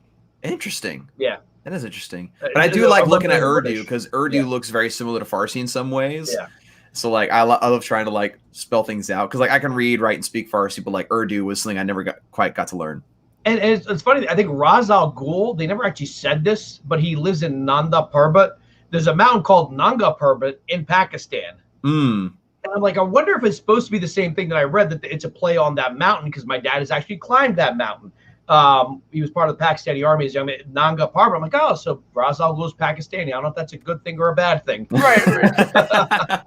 Oh my gosh. I mean, his name is Arabic, so like I guess it's not the same thing, but yeah. Right. Well, Dawson, dude, I know you gotta be heading out here, but man, thank you so much for coming on, for talking with us. Yeah, this was a lot of fun. It was a lot of fun to just kind of conversate and talk about your artwork and stuff. I can't wait to read the rest of it. And hopefully you'll release more. Oh yeah. So that's the idea. And please come back. Yeah, we gotta have you back on just to talk. Yeah. We'll bribe you with something. I don't know what. No, I'll definitely come back. This is a blast, guys. This is really fun. I had a really good time. But yeah, man, thank you so much for coming on, guys. Make sure and go follow him if you want to go ahead and plug yourself real quick. Yeah, absolutely. You can find me on Instagram at NIMW32. You can find me on Twitter at NIMW32 as well. My streams go on there. I sometimes will post on there through Instagram. And also check out my channel, Nerdy in Many Ways. All my updates for my comics and my art and just my videos in general where I cover nerdy news is on there. And again, thanks for having me. This is great. I appreciate it. Thank you so much. Thanks for coming. We appreciate it. We are brought to you today by Kai CBD, a Las Vegas-based health and wellness brand that crafts a full-spectrum CBD hemp-derived product line. Made with 100% love, the brand was created by a 20-year licensed massage therapist for her husband who suffers from chronic pain. Healing is what Kai lives for. Head over to their Facebook or Instagram and mention Pop Culture Corner to receive 10% off your order of all or any of their CBD-derived product line. Guys, their website is in the works. Head over to their Facebook or Instagram. The links are in the description below. Mention Pop Culture Corner and get 10% off. This ad is an easy one for me. Easy, as I use the products myself. They are wonderful. So head over, mention Pop Culture Corner, and get 10% off your order of all orders forever. Wow, that I had such a blast. Austin always gets the best guests. You had Donovan on a couple of weeks ago, and we had a blast. And it's crazy. What can I say, man? I like his channel. He's really good. And you were on yesterday too, I think, right? Yeah. I went on yesterday. That was a lot of fun. We kind of covered some of the topics that we're about to cover right now. Actually, yeah, we are. So let's talk a little bit of casting. We got Black Panther and DCEU, but let's start with Black Panther. They've cast an actor. I think her name is pronounced. I looked it up. Michaela Coel, I believe. Yeah. That's how she's actually got from Guyana, and actually my friend Justin is Guyanese. Oh, Justin in the chat.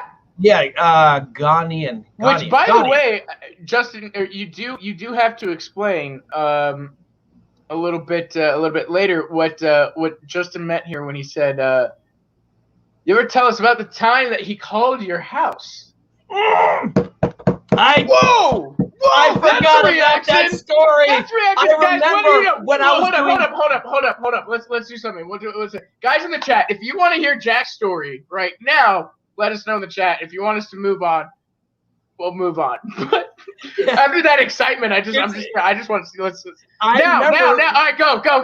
I remember on TY's quarter, I said I'll tell but when Jivin with Jack starts, and then I guess I just forgot about it. So this is a true story. What episode are we into now? I think we're episode 17. Cool. All right, so we started. Yeah, now, okay. Tell it. Let's go. Justin had been at my house once. So I met him through one of my best friends in college named Kristen. So Justin had come over. My parents loved him because he was well behaved. You know, he wasn't like my other friends. He's very respectful. You know, he also comes from a traditional family, so he knew how to, and he loved Pakistani food. My dad didn't know that his name is Justin. This is a true story. He just knew him as that young kid with the glasses. That's how my parents are. As a good, respectful kid. Yeah. His name is Justin. Right. My dad's name is also Justin. Neither of these two people are aware of that fact. Now, at that time, we still had a landline in the house. So I didn't have a cell phone at the time. So I said, Justin, he was coming over to spend the weekend. I said, Dad, you remember my friend? He, was Kristen's friend, the kid with the, he's like, oh yeah. Like he's going to spend like 2 days with us. I'm like, okay. So Justin calls the house. And at that time we were getting a lot of like these spam calls, to the house. So my dad would get hostile. Like, please don't call her again. Right. Justin calls, my dad picks up. Now again, Justin doesn't know my dad's name is Justin. My dad doesn't know that his name is Justin. This is a legit true story. Justin's supposed to call me to tell me what time to pick him up from like the train station. My dad picks up the phone. Yes, who is this? And Justin's like, this is Justin. And my dad's like, yes, this is Justin. Who is this? This is Justin. Yes, this is Justin. Please identify yourself. This is Justin. Yes, this is Justin. Please identify yourself. It's like, this is Justin. Look, if you do not identify yourself, I'm going to hang up the phone. Now, who is this? Like, this is Justin. It's like, yes, this is Justin. And my dad's hung up. He got really mad, and my dad's like, oh, don't pick up the phone. Someone keeps calling and saying, this is Justin. This is. He was like so mad. I'm like, no, Dad, that was my friend Justin. His name. I'm like, oh my God. It was literally like that episode of SpongeBob. I was like, this is the Krusty Krabs. No, right, this is Patrick. Patrick. No, I hear my dad. I'm upstairs and I hear my dad screaming like, yes, this is Justin. Oh my God. That actually happened. Dude. I had to explain to my dad. I said, Dad, his name is also Justin. He probably didn't know that your name is Justin because he calls my dad Mr. Sheriff, So that's a true, honest to God story. Oh, Guyanese. Okay, South America. Okay. Oh, gosh, dude, that is funny. That's a true story. Usually Justin gets tired of me telling that story. He's like, dude, how many times are you going to tell that story? I'm like, because it's funny. Dude, yeah, it sounds like a prank call. Yeah. Poor Justin. He said, I was confused. Yeah, he was like, he's like, wait, well, what is this? Like, this is Justin. He's like telling my dad who he is. Yeah, and my dad thinks he's telling him, like, trying to be honest and go, no, this is Justin, it's me. And my dad thought it's like he's saying, like, yo, you're Justin. Oh my god. And I'm like, what the hell is going on now? Yeah, then your dad's thinking it's a prank call over here. Yeah, or like someone like a credit card company or someone like, is this Justin? You know, this is Justin. You know. Oh my god, yeah, that's a true story. So hilarious. Yeah. So now I finally told the story. Hilarious. Well, there we go, ladies and gentlemen. There we go, folks. Story time with Jack is also coming as a new segment. I haven't even told you the sex story. I'll tell that one. That one's pretty. My mom didn't know that sex meant gender. No, she was filling out a form and she didn't know what that was, and that's a whole other hilarious story. I'll tell another time. But Black Panther. She thought she was filling out my form, and she thought that when it was asking for sex, it was asking whether me at age 5 had sex, and she's like, "No." Have you had? No. I was like, "No, Mom, that's not what they're asking." She thought that's what it meant. Like that. Imagine what the doctor said. Alrighty, and what's his sex? Well, No. It says no. It just says no. And I was like, "No, Mom, right? Male." Oh, cool. So did you imagine that? Oh, non-binary? Gotcha. Yeah, now that might actually mean something. Dude. Jeez. Sorry. Dude, this is cracking me up. I love it. But anyways, guys, MCU news, because we are nerds and we talk about that stuff too. You know, I think I made a mistake. Justin's from Guyana. She's from Ghana, which is in Africa. My bad. Right. Oh, look at it. Jack passed his geography classes.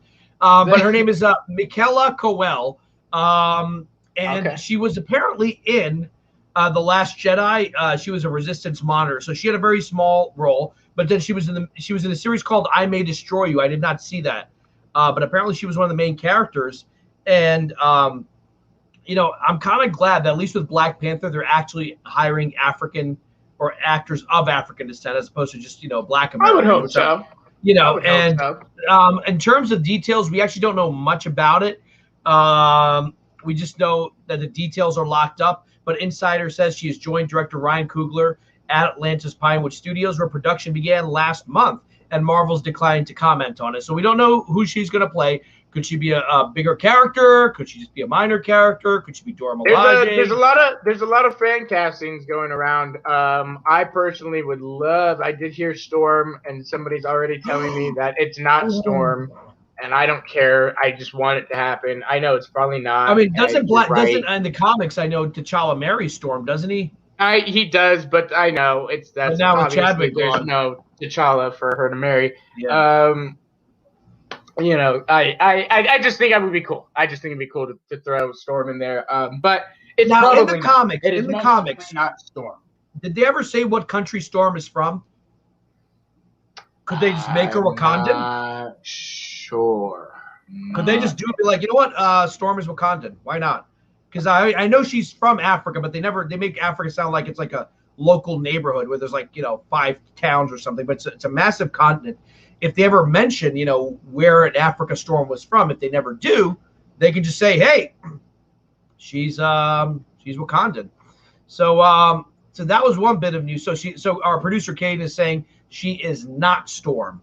So, and Austin will be right back, guys. Don't go anywhere. But let's also talk about this.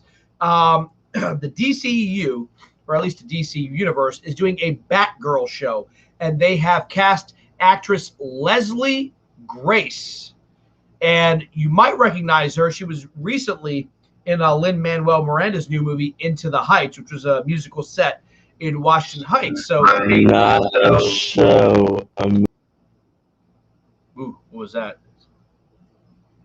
Did anyone hear that? An HBO Max movie. HBO Max movie, so it's not going to be a show. No, it's not going to be a show. So remember, they're doing two movies, 2 theatrical or 3 theatrical, and 2 HBO Max movies with some shows. So This is a HBO Max movie. So the budget will be a little bit less, but I think with HBO Max, I think the budget will be fine, and she looks the part. I mean, she looks the part. Yeah. So is this going to be connected to the Robert Pattinson universe or no? I think that's the question that everyone's having is it going to be connected to Pattinson? Because if we look at Commissioner Gordon, yeah, right. But that's not to say that. But our producer Gordon, Caden is saying this is DCEU, which might be interesting. Yeah, but we just don't know where the DCEU is headed. Yeah, right? That's true. You know what I mean? After Flash, we don't know if it might. Exactly. Because I think J.K. Simmons might be out. We might have a new Gordon. It's kind of interesting. But she looks great. She does. She looks great. She looks lean. She looks like she could play a superhero. And she's got a gorgeous smile. And, part of Barbara Gordon's appeal is that she's got this great personality. And I haven't seen Into the Heights, but I heard a lot about her in that movie. It's great. And yeah, she looks great. I'm kind of excited to see where they go with this. Hypothetically, if they restore the Snyderverse, Yeah, I don't know. There's the, we got to get into that all day. About Snyderverse being restored, but I think we saw the Titans trailer, and Barbara Gordon's also in that. And the different honestly, I would rather this girl. Yeah, Leslie. The other one just didn't strike me. Like, she didn't seem like she had personality. But Leslie has abundance of personality. And if I'm wrong, in the Titans trailer, is it Barbara Gordon post is she in a wheelchair? Post Oracle, she's now the commissioner of the GCPD. Yeah, what's interesting about that is that it's supposed to be post all that, but Robin just became Nightwing, right? So Robin just became Nightwing. Yeah, usually in the comics, like that kind of all happens at the same time. Like Batgirl gets shot, he becomes Nightwing, and then. Well, they're also the timeline's way off with the Red Hood as well. Yeah, but that's whatever. They're taking liberties and kind of running with it, which I'm actually excited to see. Yeah. Hopefully, I'm going to be able to see it. They're reinterpreting it the same way Gotham reinterpreted the Batman story. Like, we're going to tell you that story in these 5 years. So exactly. I'm okay with that. Whatever makes it work. I'm a huge fan of Titans. I'm very glad that it's on HBO Max now because. DC Universe just didn't know what they were doing with marketing, and they just didn't have the subscriber counts that these shows needed. Doom Patrol is amazing, but once it went to HBO Max, that's when it really kicked. And I'm happy for these shows and series now that we just got to bring Swamp Thing back, man. I think Austin might have seen Into the Heights. I'm not sure. Austin, he loved it. He loved it. Because we're talking about Leslie Grace. Every second of it. We're talking about Leslie Grace. Was she was prominent in that film, wasn't she? Yes, she was. And she did great. She did great. I'm very excited for her in this role and for her in this movie. Yeah. I thought it was very interesting that I the first thing I see was her casting, and then the very next thing I see after that was somebody Black Panther casting. Huh? I was gonna say the Black Panther casting or no?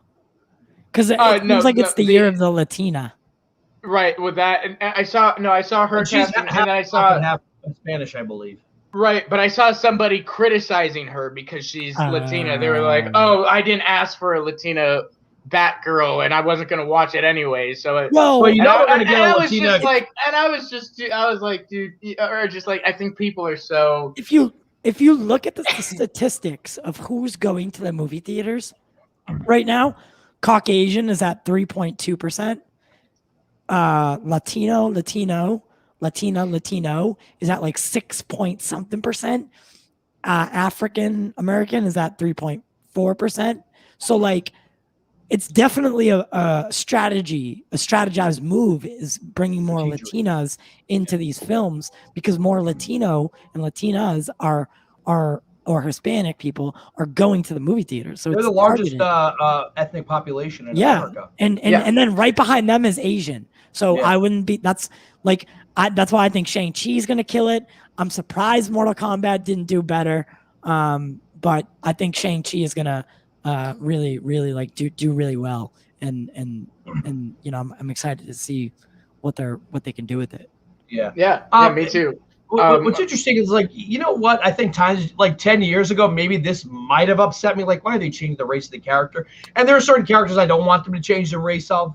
Like Yes. Superman, There I don't know are how certain ones that Batman, that he has to it be white. affects their overall arc. It affects their Exactly. overall story. When you change Clark Kent, it affects. I mean, look, there's kind of a point, that he's raised in white, middle America, and all of this, and old country values, that type of good old boy. Yeah. But I look at a character like Batgirl or Barbara Gordon. Why not? Changing the race does, in my opinion, doesn't do anything to affect their overall arc or their overall And I story. think personally, I mean, she's got great hair, but if you put a little bit of auburn in there, a little bit of red, I think she would look phenomenal. But, a little bit. So if you look at what the Arrowverse did, right, is they used the red hair as a like Clark Kent glasses kind of thing. Oh yeah, with a Batgirl or Batwoman, whatever, Batwoman, right? Where it's a wig, so it kind of masks her identity as well. Yeah. Which, if they went that route, listen, I'm okay with that. I think that's a good idea, actually. And I think they should look at the costume they have in the new Rocksteady game. That looks badass. It's just what's that game called? Gotham Knights. Dude, or the Gotham, way that it it's called Gotham Knights. It's supposed to be like Gotham Knights. Yeah. And the way she's got like the white eyes, and it's like a really souped up kind of like badass armored Batgirl, not just like wearing like a homemade costume, because this is a Batgirl that's been trained by Bruce Wayne. Batman Beyond I think would be cool. I think they should cast a black actor or anyone for Batman Beyond. Well, yeah, and look, even Justin. And by the way, Batman Beyond, we call him Batman Beyond, but he's actually called Batman. I would be cool. For Terry McGinnis, you want a black actor? Yeah, I could see that. Yeah, because he's his face. No, I want an Asian actor. Like I would like an Asian actor. I think that could work too. I'll take either one. Terry's kind of drawn and animated. Right.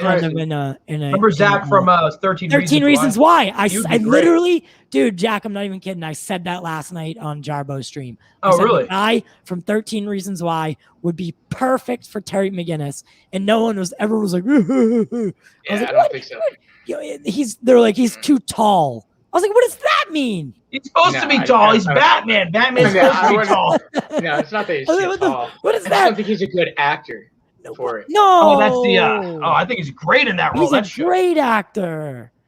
Yeah. In Shazam, he doesn't really get too much dialogue. Keep forgetting that he's in the DC. Yeah, he has two. I don't count Shazam. He has 2 seconds. But like right there, I wouldn't mind if she had more of a cowl like Batwoman, because I feel like that kind of mask, it doesn't work on screen. Because like when Alicia Silverstone did it, it was so clear.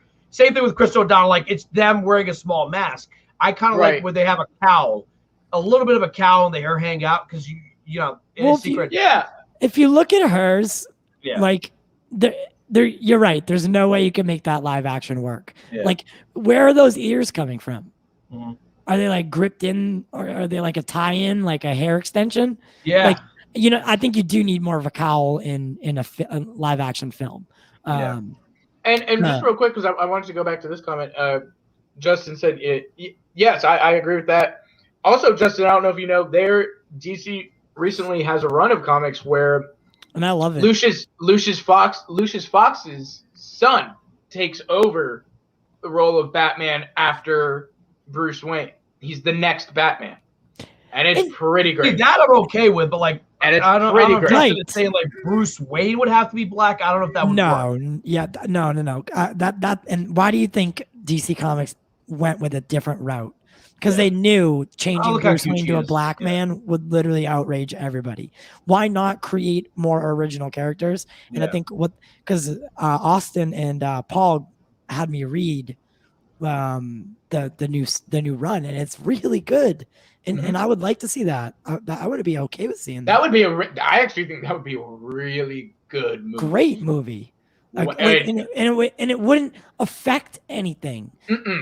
Nothing. It'd be its own story. It'd be great. That's a perfect iteration for Pattinson's kind of thing, right? Like if you were doing Ben Affleck's Batman and then you did this other thing, but it was Lucius. I can't remember his name. Something Fox. Is it Lucius Fox?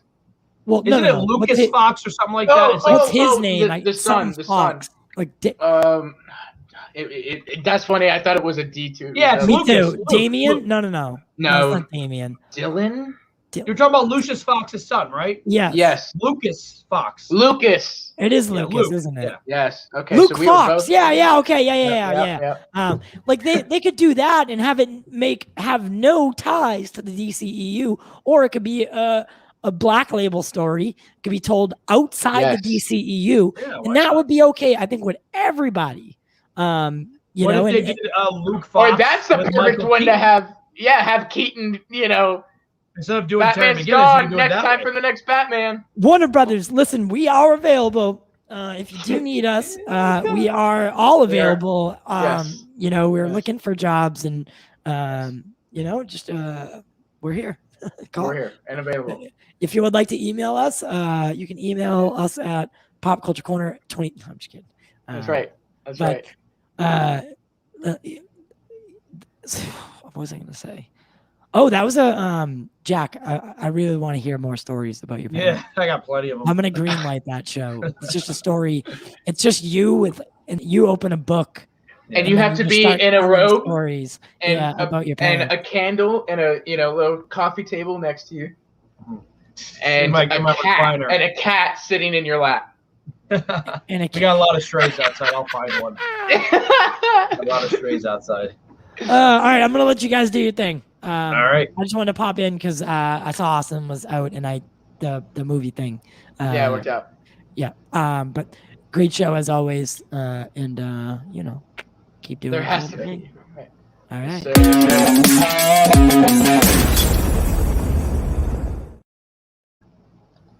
I love this. Yeah. There has to be a fireplace. Look, I like their eyes. We look like Geordi from Star Trek with our eyes covered like that. I know. Listen, let's talk about this. What's next on the docket, my friend? Well, let's talk about Zack Snyder real quick since we're talking DC. He has finally inked a deal with. Sorry, I keep bringing Cage. Oh, actually, you know what? Do it. Hold up. You know what? Ty might want to come back. I'm here. The Jody's coming. He's so here. Yeah, this is good. So obviously, yeah, we know all about. I didn't know you were doing this next. I would have stayed. Yeah. And I wanted to read something and get reactions from the both of you. So it works. But go ahead and set it up, Jack. Okay, yeah. So basically, look, he just did Army of the Dead. We know he's doing the prequel film. We know there's going to be an anime that's already in the works, and he's just done a deal for a science fiction movie called Rebel Moon. So a lot of us Snyderverse fans are worried, like, does this kind of put the kibosh on the Snyderverse? I don't think it does. However, this is a big move that he has done a film deal. It's right there on the screen with Netflix exclusively. And this is going to last a couple of years. It's not going to just be like 1 year or 2 years. And it is 2 years. Yeah, is it 2 years? Oh, really? Okay. But as of right now, it's signed for 2 years. Yeah. Funny story. Guess what else is 2 years? Walter Hamada's contract. Oh. Yeah. So could we look at a 2024? No. See, that's what, again, and that's why I wanted to stay. Is like me and Austin, or Austin and I, has been speaking about for a while now. We have a limited time frame that I think we can restore the Snyderverse, and this, I'm not gonna lie, guys, this deal does not help it. No, it doesn't. No, it does not. And I'm being frank with you guys here. Yeah, I don't want to, burn anyone's bridges or burn hope to the ground. But this, I do. This certainly hinders possibilities. And look, we always look. I think I put it out in a tweet. Like, I'll never tell anybody don't tweet restore or don't always. Integrity's about to go off. I can already tell. Right. I will never. Integrity. I still have hope. I will never say, and I will never say lose hope. I will never say lose hope either, because obviously the Snyder Cut happened against all odds. So I will never say those things. I think right now it's absolutely pointless to be pulling this hashtag and this movie. Yeah, I mean, some people are like, "Oh, wait till DC fandom," and I'm like, "Well, I'm gonna watch DC fandom," but then there's a part of the fan base, I hate to say it, who's like trying to like hopes that Suicide Squad fails, hopes that Aquaman 2 fails. I'm like, dude, stop it. Like, I don't want these other projects to fail. I don't want the Flash to fail. Or I'm sorry, but these people, and I'm seeing them a lot too, that are getting out and going after the Suicide Squad. without having seen the movie yet. I mean, I even went as far one day as to see somebody who in the movement who is well known to tell everybody that if they're seeing the Suicide Squad or if they support James Gunn, they were fake fans. They were never fans of the Snyderverse. And I was just like, shut up. Like, dude, where are you? Greedy thing to say. It's such an entitled thing. Yeah, like this guy runs the Snyderverse. And this kind of shows his selfishness because, like, look, Zack himself is really happy. It's not Zack's like, oh, crap, I didn't get the girl I wanted to take to prom. I got to take someone else. No, he is happy. He has been nothing but ecstatic about his relationship with Netflix working on Army of the Dead. They gave him a budget. They're like, dude, yep, do whatever you want. Do you have that article pulled up? Yeah, I have it pulled up. Yep. All right. Can we talk? There's some quotes I want to talk about from. Okay. Yeah. And you know what? I'm going to send to you right now in the private chat. But like, the dude is happy. His wife is happy after all this guy's been through. Even with restoring the Snyder or doing the Snyder cut, he faced opposition like the whole time. They were like, yeah, we're just going to do it without the VFX. And then they barely marketed it until like the last month. They're not giving the numbers. He himself has said they haven't even contacted him since March 18th. Yeah. So like the dude is happy. He's going to tell other stories. It was never a deal that this guy's going to make DCEU movies for the rest of his life. I would love if he would make Justice League 2 and 3 and all that stuff. But the guy's making stories that he wants to write. He's going to get the budget he wants to have, and he'll have full creative control. So for him, I'm happy. And for his wife, I'm happy. For his family, I'm happy. And let's just let's be realistic just for a moment before Austin reads the portion of the article, which by the way, I think that's a great idea to read that specific part. Let's be realistic. Warner Brothers in its current form, right? Like if Jack or Austin were in an environment where they were mistreated at work, where they were slandered, where they were basically, micromanaged to the point where, it was like audacious, right? Like just a terrible environment for someone, like emotionally, physically, and all of that. To ask them to go back and do something and work there again, simply because it's what you want them to do, is very, very, very, very, very, what's the word I'm looking for? Not greedy, but selfish. It's very selfish. And entitled. So how about we wait for the merger to happen? We wait for new power to come in, and we wait for Warner Brothers to be the studio that we knew and always wanted it to be, and what it once started as. And that's what their plans as of right now are with Zaslav, right? So when that happens, let's have a new conversation. For now, let's let him be happy with Army of the Dead. Dude, it looked like the Snyder Cut was never going to happen. Up until May of 2020, it was like, dude, it's been 3 years now. Like, it's not, I don't know if I want it to happen, but it happened. So you never know. Yeah. And you know what's the funny thing is that Warner Brothers basically looks at that and they say, listen, we did you guys a favor. Like, we threw you the bait. We threw you the chum. We did you guys the favor. Like, stop asking. Now we're doing our own thing. Like, they think, like, why are they still mad at us? We did them what they wanted. We gave them that film that they wanted. I was like, well, you also gave them hope. We are at a critical point in this Snyderverse fandom movement thing. I think where it's either going to turn from this to a fandom to harassment, and I think of the Snyders as well. I think people are getting so bad about this that, like, what do you want? Do you want them to just sit around and do nothing? Like, well, and look, we've talked about too. They're not going to come out and go, "Yeah, guys, we're not going to do it," or "I don't want to do." Look, what's the one thing that we have all heard about Zack Snyder? Yeah. He's the nicest guy in the world. Yeah, and he can't say no. Yeah. So he's not going to come out. He's not going to be that person to come out and go, "Yeah, guys, it's not happening. I'm sorry." Not stopped. Right, Caden? Yeah, right. Yeah, I would say it's on pause right now because look, even Worst too, who's always saying it's going to happen, he says right now, like, nothing's happening. And yeah, I agree. Sources or not, but like, right now there are other fish to fry within the Warner Brothers Disney, stuff. So, Right now it's paused. But we'll see. We'll see in 2 years what will happen. I think. Remember, I- always keep fighting. Always. And who knows? He might be an even bigger director than he already is in about a year or so. Like they're gonna be like, hey, look how much success he's having with Netflix. We could have made those movies. We could have made that money. We could have had that success. We could have had Army of the Dead. We could have had the anime on HBO Max. We could have had the prequel movie. Like that could have been us. What the hell are whoever the new leadership is going to be like? Why aren't we doing this? Why don't we bring him and Chris Nolan back? Yeah, and look, this for me, this was the smoking gun of the whole thing. Deborah Snyder said in that THR article that and Netflix has given us a lot of freedom, but they've also embraced the idea of trying new things and not necessarily waiting for a success before moving ahead. Yeah. That's it. That's it. Is they are looking for people to invest in they're not looking for an investment in one movie. They're looking for an investment into a universe, into a franchise, into IPs.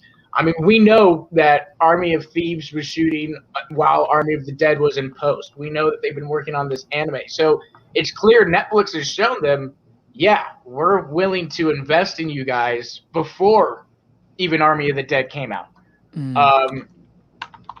But everything in this world, everything in this world comes down to money, sadly, right? And once Netflix got a hold of Zack, I didn't see them letting go, because he's too good. He's got such a fan base, and he's got people that back him no matter what. And Netflix wanted that. They wanted a director like that. Scorsese was, tapped for a film, and I'm sure they would have loved to do more, but I mean, they've got this guy right now who's literally tweeted about on a daily basis. For a director to be tweeted about like this is something different, right? Yeah. So they'll always have my support in anything that they do, but we do have to admit it's got to be Zack's choice. Exactly. I agree with you 100%. But look, I still haven't lost hope. Who knows what happens in a year? Who knows what happens in 2 years? And the truth is, even if they do give him the green light, it'll still be a while, so he could write the scripts while he's still working for Netflix. Hell yeah. Why not? So, look, folks, we still have one more DCEU topic to get to before we end the show, so let's get to it.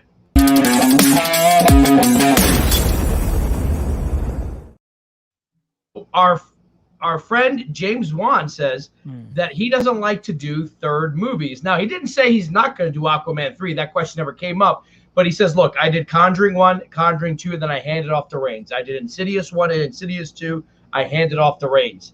Yep. But, a part of me is like, no, why are you leaving the franchise? The other part of me is like, I kind of respect him as a director for saying, look, I like to challenge myself.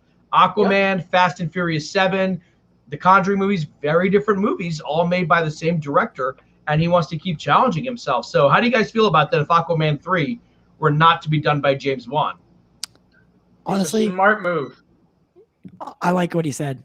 I agree. The last thing you want is the man in charge to be bored. Yeah. Right? Yeah. So if he's admitting to it, listen, 3 movies for me is just something I've never done simply because of this reason.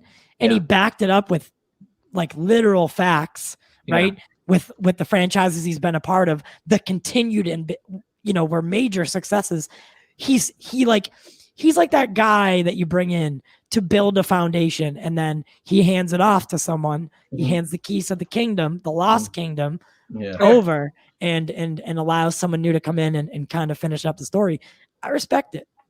And the thing with Warner Brothers is there probably might be more than 3 Aquaman. We're thinking there might be only 3 just because that's what Marvel did. Except Thor, every main character got 3 movies and then moved on. I think Jason Momoa would love to keep playing Aquaman for as long as he can. If they want to keep him around and they want to have other directors take a look at it. The Russo brothers did the same thing. They said, while they're promoting Endgame, that as right now, after this, we're kind of moving on from Marvel. They did how many movies? 4 movies for the MCU. That's all they were doing for 6 years. Basically, let's say 2012 when they started writing it to 2019, they've only made 4 movies about the same characters, more or less. And they're like, hey, we want to do other things. So like, part of me respects that. You know, that, like, hey, they're not going to milk it. Like, it very much reminds me of the Tarantino, kind of thing. You don't want to. I think also you don't want to overdo it. I think this guy knows I can make 2 good movies. Yeah. And he's very and I agree. I would agree with him. He can make 2 very good movies. And he just doesn't want to. And I would agree to. You don't want to put yourself in that position where it comes to that third one where it could ruin the entirety of the franchise. Yeah, agreed. Yeah, and look, there's no saying that maybe he would have a say in who gets it next, because he has kind of groomed Lee Whannell, who co-wrote Saw with him. Lee Whannell did, I think, the 3rd Insidious movie. I think he might have done another one. He might be grooming him to like, hey, when I leave, I'd like you to do this movie. Because remember, the first big budget movie he did was Fast 7, and that was arguably the most popular one. That was the last one with Paul Walker, and he had never done a big budget movie before. So going to Aquaman, at least he had experience with special effects, big stunts, and stuff like that. So I have no doubt that he's probably grooming either Lee Whannell or someone. So you can go to Warner Brothers, like, look, I'll stay on as a producer, but I want to do other stuff. Warner Brothers is happy with him. He has been nothing but bang for them. For the 3rd Aquaman, I want to see James Cameron take over there and let's bring Snyder in. Just kidding. Give us Zack Snyder's Aquaman. Imagine. It would have to go back.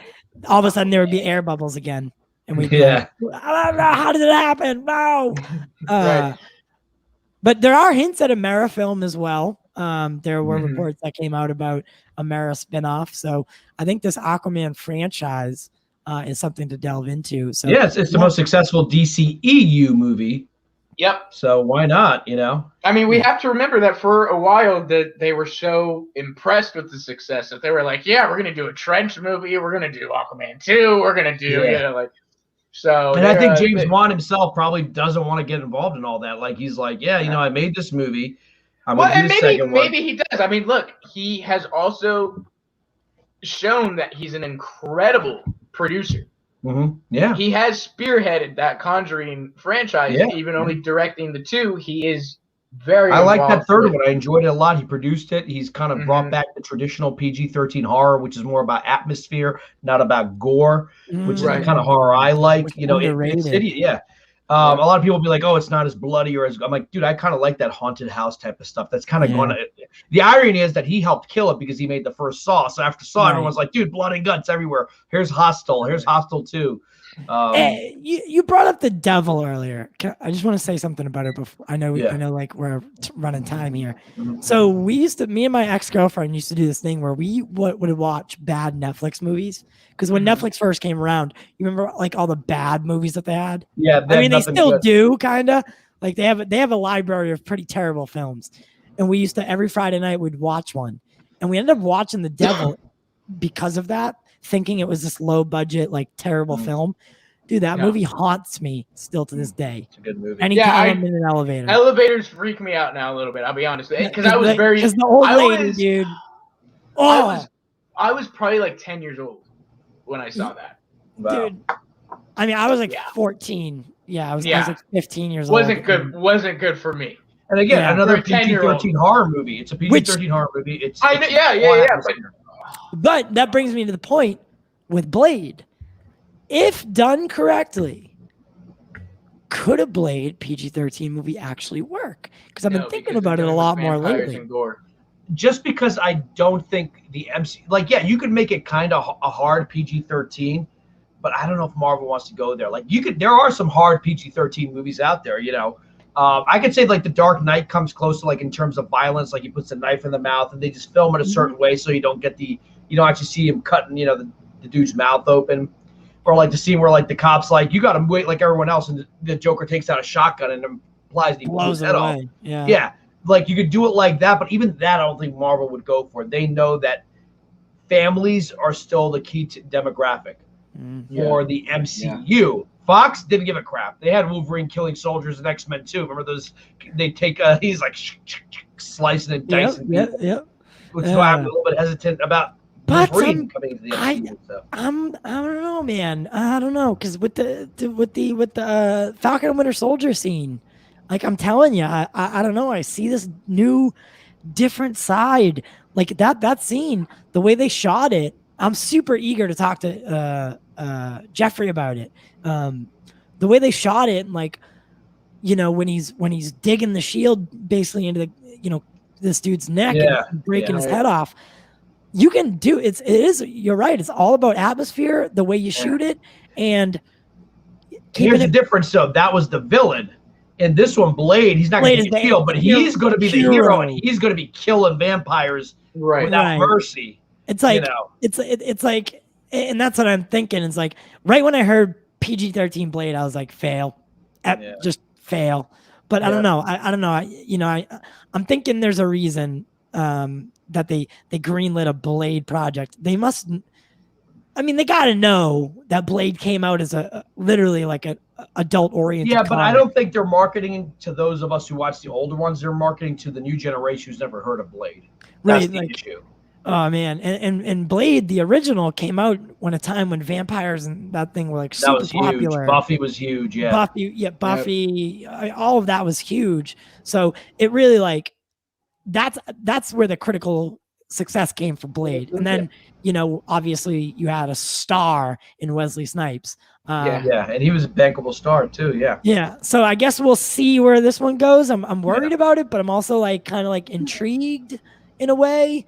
But this Aquaman news, I'm excited. I'm excited that James Wan's at least being open and honest. Exactly. Yeah. And what do you guys think that Patty should do the same thing for Wonder Woman?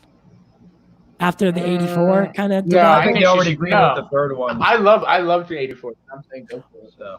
Yeah, all right. And you know what? They might listen to some of the negative reactions to it and retool the third one. So I think she can still do it, and I think she likes doing it. And her and Gal have a good working relationship, which is really helps because I think Gal's great in it.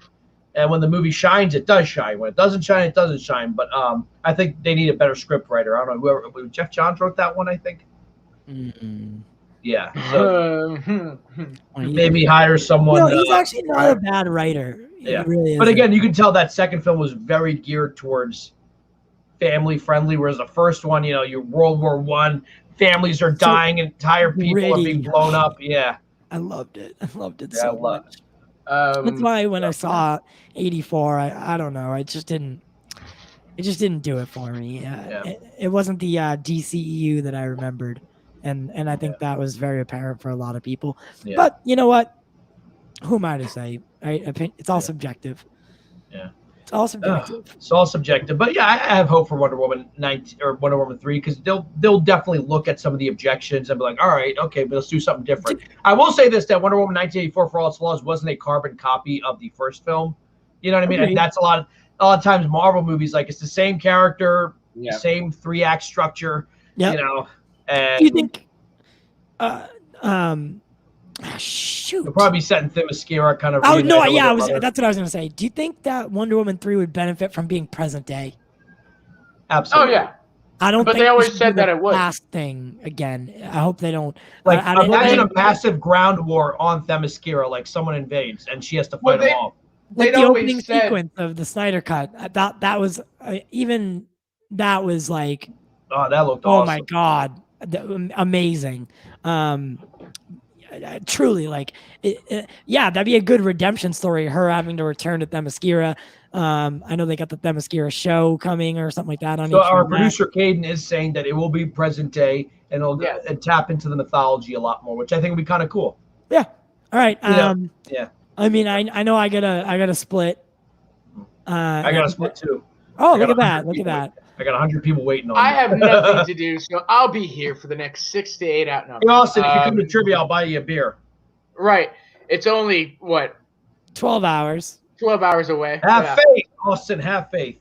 Right, yeah. But maybe we'll do something tonight. Who knows? I'll contact you, Austin, because I'm open. There you go. All right, so let's do it. End here. We'll do it. Maybe we'll do a Dune trailer reaction. Yeah. Pop Culture Corner Nightly. All right. Remember, that was my idea of block scheduling. Like, you do Jivin with Jack and then you do Pop Culture Corner Nightly. 2 shows. Why not? If Jody can sit for 7 hours, we can get do out. 2 shows. Enough with you and Jody. Enough. I really had it. Hey, you might have a thing for Jody, dude. Yeah, maybe. That's what I told him. I told him. Hey, look. I told him earlier. He goes in the corner with his iPhone and watches Gal Jody's corner. Gadot, It's in his Gal little robe Gadot. and he's watching Jody's corner. Gal Gadot hugged Jody. If I hugged Jody, it'd be like me hugging Gal Gadot. What's that called? The substitution. Yes, Oh. Contact. It's a Yeah. by contact association. Great show, guys. Thank you. Quick announcement as we head out here because I just I see also have that as well. new Jordan Peele movie has been set Oh, up finally, good. July 22nd, 2022, so a year from today, and it's called Nope. Oh. What is his So movie titled so We're weird? getting Get Out, Us, and Nope.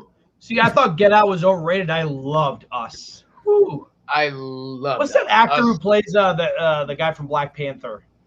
And Bob- His Baku. name. Winston Duke. Winston Duke. Yeah, he's He had so the greatest speech at the Oscar, whatever that award show was, where he it was like muted. I think that was him, right? Yeah. My favorite line, though, in Us, I thought it was so funny. He's like, the doors are locked. Oh, my God, the Heineken. He's like, the Heineken? What kind of white people shit is that? I just died laughing. Oh, dude, I'm sorry, but the most I just remember our theater falling on the floor when Elizabeth Moss is like, "Call the police," and she's like, "Play F the Police" by NWA. Yeah. Yeah. Oh, exclusive. I'm doing an 80s quiz, though, so I have a music round. My bonus, because it's all pop and rock, my bonus is going to be F the Police. So let's see if these 80s cats remember that, because that was an 80s song. And they're going to hear it. They're going to be like, wait, what? Oh, yeah. I'm straight from the yeah. underground. Also, unfortunately, guys, I already talked about this, but so tomorrow we were gonna be with Richard Citrone, or Citrone. I was gonna ask him how to pronounce it. Yeah. But he unfortunately got called back for a project and is on his way to Cleveland, and he is not going to be able to make it. However, I did talk to Mark Pellegrino about maybe changing from Monday to tomorrow, and he's down. So awesome. Very nice. and Very nice. We're kind of flip flopping here, and then I'm going to try to get someone else for next week. So We're adjusting, guys. We're adjusting. it's all about adjusting and overcoming. Being right? flexible. Yeah. Yes. And so his second podcast ends at I think 7 p.m. So let's just target like an 8 p.m. kind of deal, and we'll go from there. All right. There you go. 8 p.m. Friday night, guys. Woo! Pop Culture Nightly, Friday night. Pop Culture Nightly. That's gonna be Super cool. Universe shows up at the last second. Right. Hey. Right. It's the universe. Just go to the beginning and watch it all. We had nerdy in many ways. It was a great show. I had fun with Dawson. This was a lot of fun. Of fun. Super it was Universe, we can watch whatever you want. Literally. Watch Actually, I think we owe Prakash something, right? What we're movie gonna. was it? Do we? What was movie it was Fast that? 9 or what was one of the movies recently? Black Widow? Black I think it was Widow. Black Widow. yeah. Black Widow, yeah. Well, Yeah. but he didn't send me the $30, so you have to send me the $30. I'll pay for it, and then we'll watch it together. Oh, he You know? already said earlier he's not paying for any comic book movies for the rest of the year. Yeah. Did you He's guys that gonna comment? pay- he's gonna pay 30. He's very upset. He's very upset. Oh, They have a huge. Not at us, at the comic book movies. okay. All right. I thought Black Widow was worth it. Maybe not $30. He said either but I it's pirate and watch or wait 2 to 3 months. I'm not paying. All right. Wait 2 to 3 months, and it's not like you're missing Not out. It's 3 not like months this is a anymore Snyder anyway. cut. Like oh my God, it's a Love it. must-see movie. In fact, you could skip this movie and you'd still be pretty good in the MCU. So, Yep. but All right, guys. Oh, yeah. all right, guys. Good stuff. Remember, guys, we do it for you, and we do it for the culture. We could have done like.